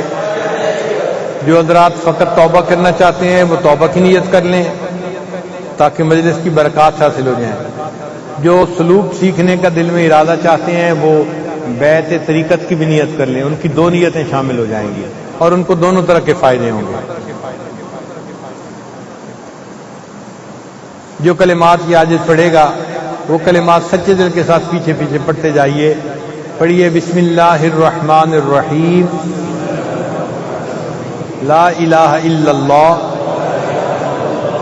محمد الرسول اللہ آمنت باللہ وملائکتہ وکتبہ ورسلہ والیوم الآخر والقدر خیرہ وشرہ من اللہ تعالی والبعث بعد الموت آمنت باللہ کما ہوا باسمائہ وصفاتہ وقبلت جمیع احکامہ اقرار باللسان وتصدیق بالقلب اشہد ان لا الہ الا اللہ واشہد ان محمدا عبدہ ورسولہ استغفر اللہ ربی من کل ذنب واتوب الیہ برحمتک یا ارحم الراحمین۔ ان کلمات کو پڑھنے سے آپ تو بتائے ہو چکے ہیں، چند معمولات ہیں جن کو باقاعدگی سے پڑھیں گے تو اللہ تعالیٰ دل کو منور کریں گے۔ ان میں سے پہلا عمل ہے 100 مرتبہ استغفار پڑھنا صبح اور شام، استغفر اللہ ربی من کل ذنب واتوب الیہ۔ دوسرا ہے 100 مرتبہ درود شریف پڑھنا، اللہم صلی علی سیدنا محمد وعلی آل سیدنا محمد وبارک وسلم۔ تیسرا ہے قرآن مجید کی تلاوت روزانہ کرنا، اور چوتھا ہے چلتے پھرتے لیٹے بیٹھے دل میں اللہ کو یاد کرنا، اور پانچویں چیز ہے مراقبہ کرنا۔ مراقبے کا طریقہ یہ ہے کہ جب آپ فارغ ہو نماز پڑھ کے تھوڑی دیر اللہ سے لو لگا کے بیٹھ جائیں، اللہ کی رحمت آ رہی ہے، میرے دل میں سما رہی ہے، دل کی ظلمت اور سیاہی دور ہو رہی ہے، اور میرا دل اللہ اللہ اللہ بول رہا ہے اور میں سن رہا ہوں۔ زبان سے نہیں پڑھنا، دل پڑھ رہا ہے اور میں سن رہا ہوں۔ یہ ذکر خفی کہلاتا ہے۔ شروع میں دل ذکر نہیں کرے گا، مگر کچھ عرصہ بیٹھنے کے بعد آپ محسوس کریں گے کہ دل سے اللہ اللہ کی آواز آ رہی ہے، آپ کو ایک ادراک ہونا شروع ہو جائے گا، اس لیے اس کو ذکر خفی کہتے ہیں۔ اب بعض حضرات جب مراقبہ کرتے ہیں تو ان کو وساوس بہت آتے ہیں، جیسے ہی سر جھکاتے ہیں ادھر ادھر کے الٹے پلٹے خیالات آتے ہیں اور وہ مراقبہ کرنا چھوڑ دیتے ہیں۔ بھائی دل میں اب تک جو گند بھرا ہے، جب آپ اس کی طرف متوجہ ہوں گے تو وہ گند محسوس تو ہوگا آپ کو، مگر اگر کسی کمرے میں گند پڑا ہوا ہو تو بندہ خوشبو اس کی بدبو سونگ کے کمرہ بند نہیں کرتا، کمرہ بند کریں گے تو بدبو اور پھیلے گی۔ اس کا طریقہ یہ ہے کہ تھوڑی دیر اس گند کو برداشت کرو اور اس کو صاف کر دو، جب صاف ہو جائے گا تو پھر کمرہ معطر ہو جائے گا، بدبو ہمیشہ کے لیے ختم ہو جائے گی۔ اس لیے جب شروع میں مراقبے میں سر جھکائیں گے الٹے سیدھے خیال آئیں گے، یہ سمجھا کریں کہ یہ تھا جو اب تک میں نے اپنے دل میں اکٹھا کیا، اب یہ بدبودار وساوس مجھے آ رہے ہیں تو میں اپنے اللہ کے سامنے اس حالت میں کیسے پیش ہوں گا؟ مجھے تو محنت کرنی ہے اور ان وساوس سے نجات پانی ہے۔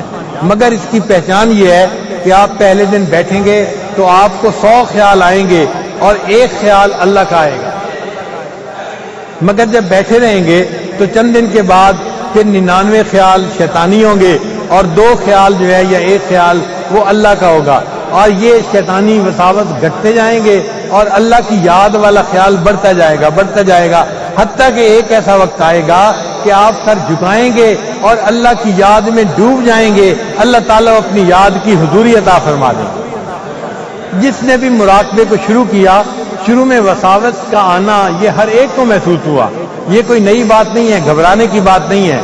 اچھا بعض لوگ اس لیے گھبرا جاتے ہیں، وہ کہتے ہیں جی کہ ہم مراقبے میں بیٹھتے ہیں ہمیں نیند آ جاتی ہے۔ بھائی مراقبے میں اگر نیند آ جائے تو اس سے پریشان ہونے کی ضرورت نہیں، انسان کو باطن کا فیض پھر بھی ملتا رہتا ہے۔ آج کل کے دور میں بات سمجھنی آسان ہے۔ آپ بتائیں، آپ سیل فون کو چارج کرتے ہیں، اگر چارجنگ پہ لگا دیں پھر اس کی بیٹری کی سکرین آن ہو تو بھی چارجنگ ہوتی رہتی ہے، سکرین آف ہو جائے تو بھی چارجنگ ہوتی رہتی ہے، چارجنگ بند نہیں ہوتی۔ اسی طرح جب آپ نے اپنے دل کے سیل فون کو چارجر کے ساتھ لگا دیا، اب آپ کی آنکھوں کی سکرین آن ہے تو بھی چارجنگ ہو رہی ہے، اور اگر نیند محسوس ہوئی تو بھی آن ہو رہی ہے، چارجنگ ہوتی رہتی ہے، فائدہ ملتا رہتا ہے۔ مشائخ نے لکھا ہے اصل میں جب انسان کے دل کو فیض ملتا ہے تو اس کیفیت کو نعاس کہتے ہیں۔ نعاس جو ہے اونگ کہلاتی ہے۔ اذ یغشیکم النعاس امنۃ منہ، قرآن پاک میں اس کا تذکرہ ہے۔ تو جب وہ نعاس کی کیفیت ہوتی ہے، حقیقت میں وہ تو ٹرانسفر فیض ہونے کی کیفیت ہوتی ہے۔ عام بندہ فرق نہیں کر سکتا، وہ اس کو نیند سمجھ کے پریشان ہو جاتا ہے، میں تو جی مراقبے میں جاتا ہوں سو جاتا ہوں، بھائی وہ نیند نہیں ہوتی، وہ فیض منتقل ہونے کی ایک کیفیت ہوتی ہے۔ آپ نیند کو چھوڑ دیں، نیند آ بھی گئی تو بھی اللہ تعالیٰ کی طرف سے فیض ملتا رہے گا، ہمارا تو فائدہ ہی ہے۔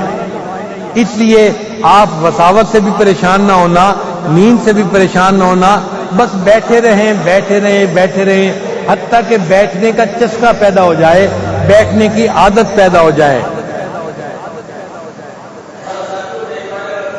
اللہ تعالیٰ پہلے بندے کے جسم کو ذکر کے لیے نرم کر دیتے ہیں، پھر اس کے دل کو ذکر کے لیے نرم کر دیتے ہیں۔ ثم تلین جلودہم وقلوبہم الی ذکر اللہ، پہلے جلود کی نرمی نصیب ہوتی ہے، یعنی مراقبے میں بیٹھنا اچھا لگتا ہے، دل چاہتا ہے سر جھکا کے بیٹھا ہی رہتا ہے، رہوں بیٹھا میں اپنا سر جھکا کر، بندے کا دل چاہتا ہے بس مجھے چھیڑے کوئی نہ، میں بیٹھے ہی رہوں۔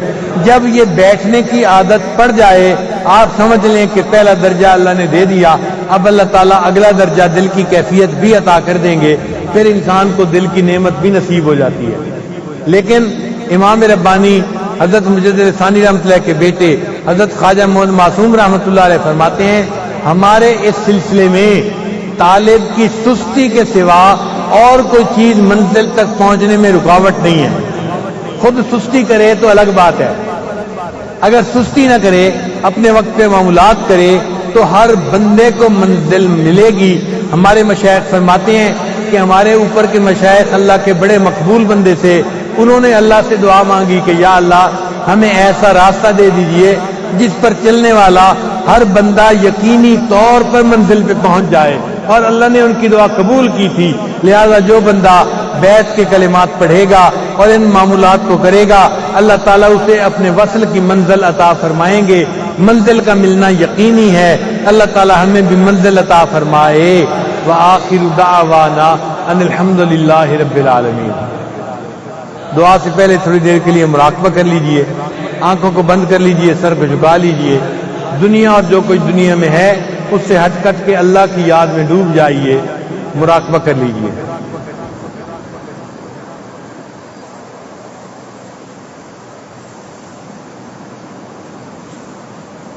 ہوا و حرص والا دل بدل دے، میرا غفلت میں ڈوبا دل بدل دے۔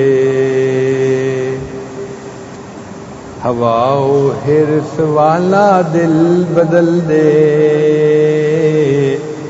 میرا غفلت میں ڈوبا دل بدل دے۔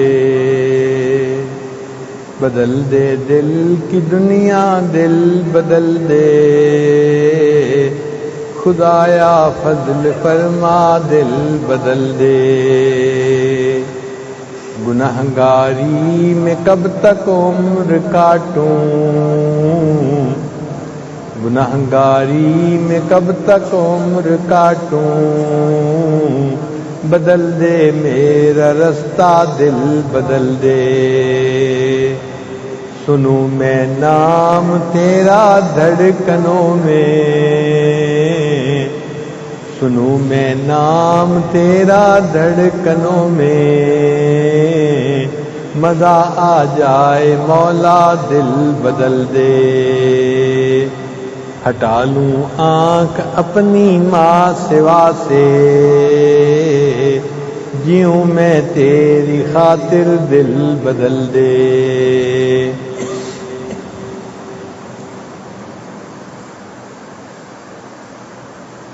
جو ہو دیدار تیرا روز محشر، جو ہو دیدار تیرا روز محشر، تو دیکھے مسکرا کر دل بدل دے۔ ہوا و حرص والا دل بدل دے، میرا غفلت میں ڈوبا دل بدل دے، تیرا ہو جاؤں اتنی آرزو ہے، تیرا ہو جاؤں اتنی آرزو ہے، بس اتنی ہے تمنا دل بدل دے، میری فریاد سن لے میرے مولا، میری فریاد سن لے میرے مولا،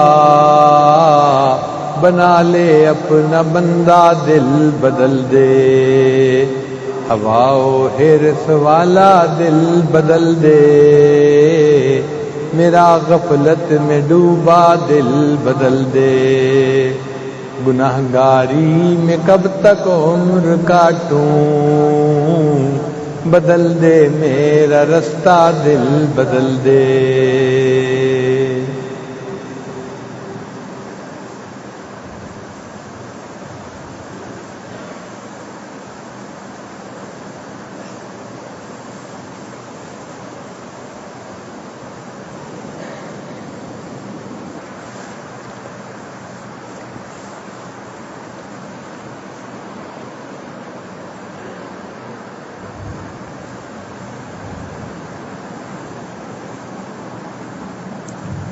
لا الہ الا اللہ محمد رسول اللہ، دعا کر لیجیے۔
راستے میں فوت ہو گیا، اللہ آپ نے اس کی مغفرت کا فیصلہ کر دیا۔ اللہ ہم تو آپ کے ایک نیک بندے کی صحبت میں آ گئے ہیں، اللہ اس کے قدموں میں بیٹھ گئے ہیں، اللہ ہمیں بھی توبہ کی توفیق عطا فرما دیجئے، اللہ ہماری مغفرت کا فیصلہ فرما دیجئے۔ اللہ اگر آپ نے ہماری مغفرت کا فیصلہ کر دیا، اللہ شیطان خوش ہو جائے گا، اللہ شیطان کو خوشی نہ عطا فرمائیے، اللہ اس کو ہمارے سے دفع دور فرما دیجئے، اللہ ہمارے نفس ہمارا کو نفس مطمئنہ بنا دیجئے، اللہ ہمارے اوپر رحمت کا معاملہ فرما دیجئے۔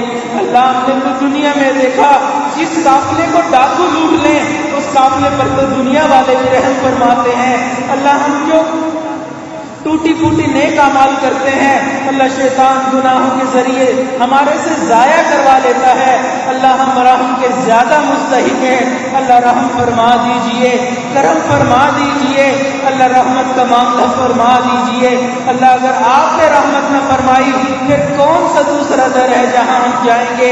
اللہ ہمارے سامنے تو کوئی دوسرا در نہیں، اللہ اپنے در کو کھول دیجئے، اللہ ہمارے سے ناراض نہ ہوئیے، اللہ ہمارے سے ناراض نہ ہوئیے۔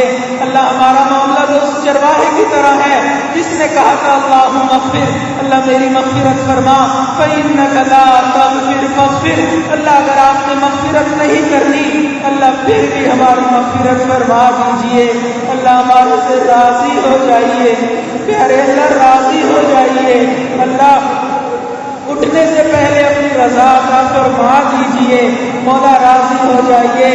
اللہ ہم نے دنیا میں دیکھا چھوٹا بچہ ماں کے سامنے ضد کرتا ہے، ماں کو راضی کرتا ہے، ماں اپنے بچے کے آنسو نہیں دیکھ سکتی، راضی ہو جاتی ہے۔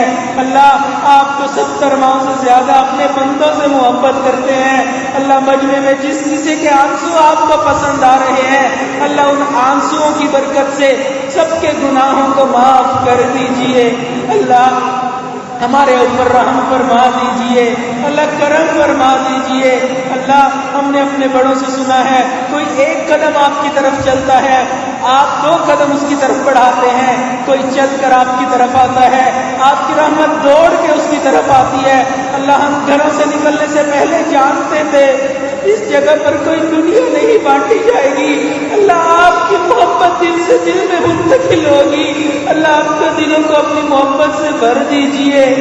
اللہ ہم اپنے دلوں کو آپ کے سامنے پیش کرتے ہیں، اللہ دلوں میں اپنی محبت ڈال دیجئے، اللہ اپنی محبت ڈال دیجئے، اللہ اسی جگہ پر اپنی محبت کا ذائقہ ہمیں چکھا دیجئے۔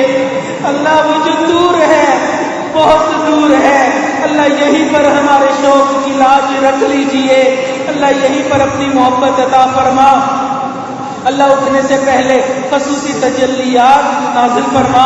اے اللہ ہم آپ سے آپ کی رحمت کا واسطہ دیتے ہیں، اللہ آپ کو تو اپنی رحمت پر بڑا ناز ہے، قرآن پاک میں جگہ جگہ آپ نے اس کے تذکرے فرمائے، اللہ آج آپ اپنی رحمت کو مظاہرہ کر دیجئے۔ اللہ ہم جانتے ہیں اتنا بڑا مجمع اگر دنیا کے کسی سخی کے پاس جاتا وہ بھی خالی ہاتھ نہ لوٹاتا، اللہ ہم آپ کے سامنے ہاتھ پھیلا کر بیٹھے ہیں، اللہ خالی نہ لوٹائیے، اللہ خالی نہ لوٹائیے۔ اے اللہ اگر دنیا میں کوئی بندہ شرک کرتا ہو مندر سے نکال کر جہنم میں ڈال دیا جائے، اللہ اس کے اوپر تو کوئی حسرت نہیں، اللہ کوئی بندہ ساری زندگی مسجد میں رہے مدرسے میں رہے آپ کے نیک بندوں کی صحبت میں وقت گزارنے والا ہو پھر اس کو اس کے گناہوں کی وجہ سے جہنم میں ڈال دیا جائے، اللہ اس شخص کے اوپر تو حسرت ہے، اللہ ہمارے اوپر رحمت فرما دیجئے، کرم فرما دیجئے۔ اللہ کتنے لوگ ہیں جو اپنے بالوں کو سفید کر بیٹھے دلوں کو سیاہ کر بیٹھے، اللہ آپ کو ان کے بالوں کی سفیدی کا واسطہ، اللہ آپ کو تو سفید بالوں سے حیا آتی ہے، اللہ سفید بالوں کی وجہ سے ہم جوانوں پر بھی رحم فرما دیجئے۔ اللہ آج آپ کے سامنے توبہ کرتے ہیں، اللہ ہمارے سارے گناہ آپ جانتے ہیں، اللہ آپ نے جس طرح دنیا میں عزتیں رکھی اللہ قیامت والے دن بھی عزتوں کا معاملہ فرما دیجئے گا۔ اللہ ہم تو دنیا میں 2 لوگوں کے سامنے کی ذلت برداشت نہیں کر سکتے، اللہ اگر آپ نے قیامت والے دن ہمارے نامہ اعمال کو کھول دیا اللہ وہاں پر تو کوئی جائے پناہ بھی نہیں ہوگی، اللہ کہاں جائیں گے کس کو منہ دکھائیں گے، اللہ وہاں پر تو آپ کے محبوب بھی ہوں گے، اللہ اگر آپ کے محبوب نے فرما دیا امتیو میں نے تو دنیا میں کہا تھا لا تسفدوا وجہی یوم القیامہ، قیامت کے دن میرے چہرے کو کالا نہ کر دینا، کیا گناہوں بھرے نامہ اعمال لے کر میرے سامنے آ گئے، اللہ کہاں جائیں گے، اللہ کہاں جائیں گے، اللہ معاف کر دیجئے، مولا معاف کر دیجئے، اللہ معاف فرما دیجئے۔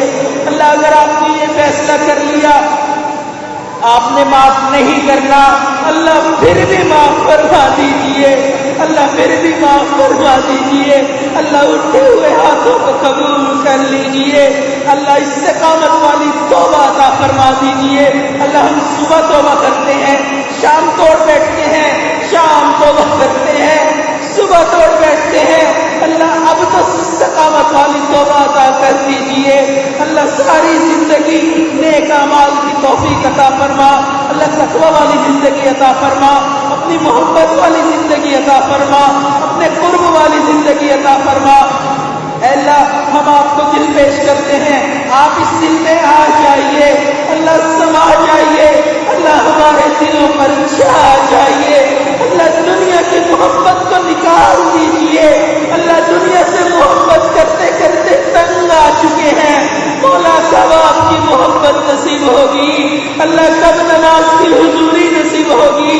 اللہ کا بندے کا سرور نصیب ہوگا.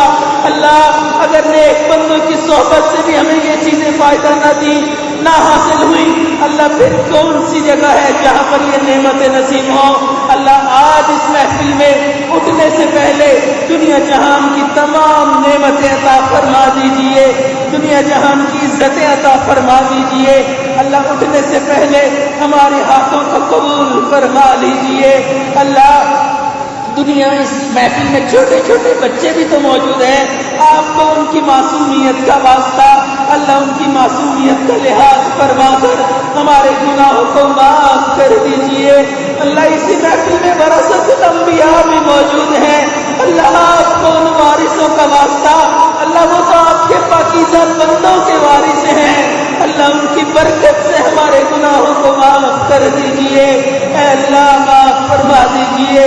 اللہ آپ نے قرآن پاک میں ارشاد فرمایا انما الصدقات للفقراء, صدقات فقیروں کا حق ہیں. دوسری جگہ ارشاد فرمایا یا ایھا الناس انتم الفقراء, لوگوں تم سب کے سب فقیر ہو. اللہ جب صدقات فقیروں کا حق ہے اور ہم لوگ بھی فقیر ہیں, اللہ اپنی رحیمی کا صدقہ دے دیجئے, اللہ کریمی کا صدقہ دے دیجئے. اللہ صدقے میں ہمیں جنت عطا فرما دیجئے. اللہ ہمارے اعمال تو اس قابل نہیں کہ وہ جنت کو پا سکیں, اللہ رحمت کی وجہ سے, اللہ اپنی رحمت کی برکت سے ہمیں جنت عطا فرما دیجئے. اللہ جہنم سے پناہ مانگتے ہیں, اللہ ہمیں پناہ عطا فرما دیجئے. اللہ ہم تو دنیا میں دھوپ کی گرمی برداشت نہیں کر سکتے, قیامت والے دن کی گرمی کیسے برداشت کریں گے, اللہ جہنم کی گرمی کیسے برداشت کریں گے. اے اللہ ہمیں معاف کر دیجئے. اے اللہ جو ہمارے ٹوٹے پھوٹے نیک اعمال ہیں, اللہ شرط میں قبولیت عطا فرما دیجئے. اللہ ہم سب کو اپنی بارگاہ میں قبول فرما لیجئے. اللہ ہم جانتے ہیں آپ کی بارگاہ میں قابلیت نہیں چلتی, قبولیت چلتی ہے. اللہ ہمیں قبولیت عطا فرما دیجئے, اللہ قبولیت عطا فرما دیجئے. اللہ ہمارے اٹھنے سے پہلے نیک تمناؤں کو قبول فرما لیجئے. اے اللہ امت مسلمہ کی حفاظت فرما, دنیا میں جہاں کہیں مسلمان پریشان ہیں, اللہ ان کی پریشانیوں کو ختم فرما. اے اللہ ایک مرتبہ آپ کے محبوب کے سامنے سے قبیلہ کی ایک عورت ننگے سر گزر گئی تھی. اللہ آپ کے محبوب نے اپنی چادر سے اس کے سر کو ڈھانپ دیا تھا. اللہ آج آپ کی امت, آپ کے محبوب کی امت اقوام عالم کے سامنے ننگے سر کھڑی ہے. اللہ امت کا سر ڈھانپ لیجئے, اللہ امت کا سر ڈھانپ لیجئے. اللہ امت محمدیہ کو اللہ عزت رفتہ عطا فرما دیجئے. اللہ ہمیں عزت والی زندگی عطا فرما دیجئے, اللہ عزت والی زندگی عطا فرما دیجئے. اے اللہ جہاں کہیں دنیا میں لوگ پریشان ہیں, پریشانیوں کو ختم فرما. جو بیمار ہیں اللہ ان کو شفاء کاملہ عاجلہ مستمرہ عطا فرما. اللہ ہمارے اندر سے تکبر کو ختم فرما, غرور کو ختم فرما. اے اللہ حسد کو ختم فرما, اے اللہ کینے کو ختم فرما. اے اللہ آپس میں مسلمانوں کا اتفاق و اتحاد نصیب فرما. اللہ بدگمانیوں سے محفوظ فرما, بہتان بازیوں سے محفوظ فرما, غیبتوں سے محفوظ فرما. اللہ ایک دوسرے کی قدردانی کرنے کی توفیق عطا فرما. اللہ ہماری ان دعاؤں کو اپنی رحمت سے قبول فرما. جو مانگنا چاہیے تھا نہیں مانگ سکے, اللہ آپ جانتے ہیں, اللہ اپنی رحمت سے ہمیں وہ بھی عطا فرما. ربنا تقبل منا انك انت السميع العليم وتب علينا انك انت التواب الرحيم. وصلى الله تعالى على خير خلقه سيدنا محمد وعلى اله واصحابه اجمعين برحمتك يا ارحم الراحمين.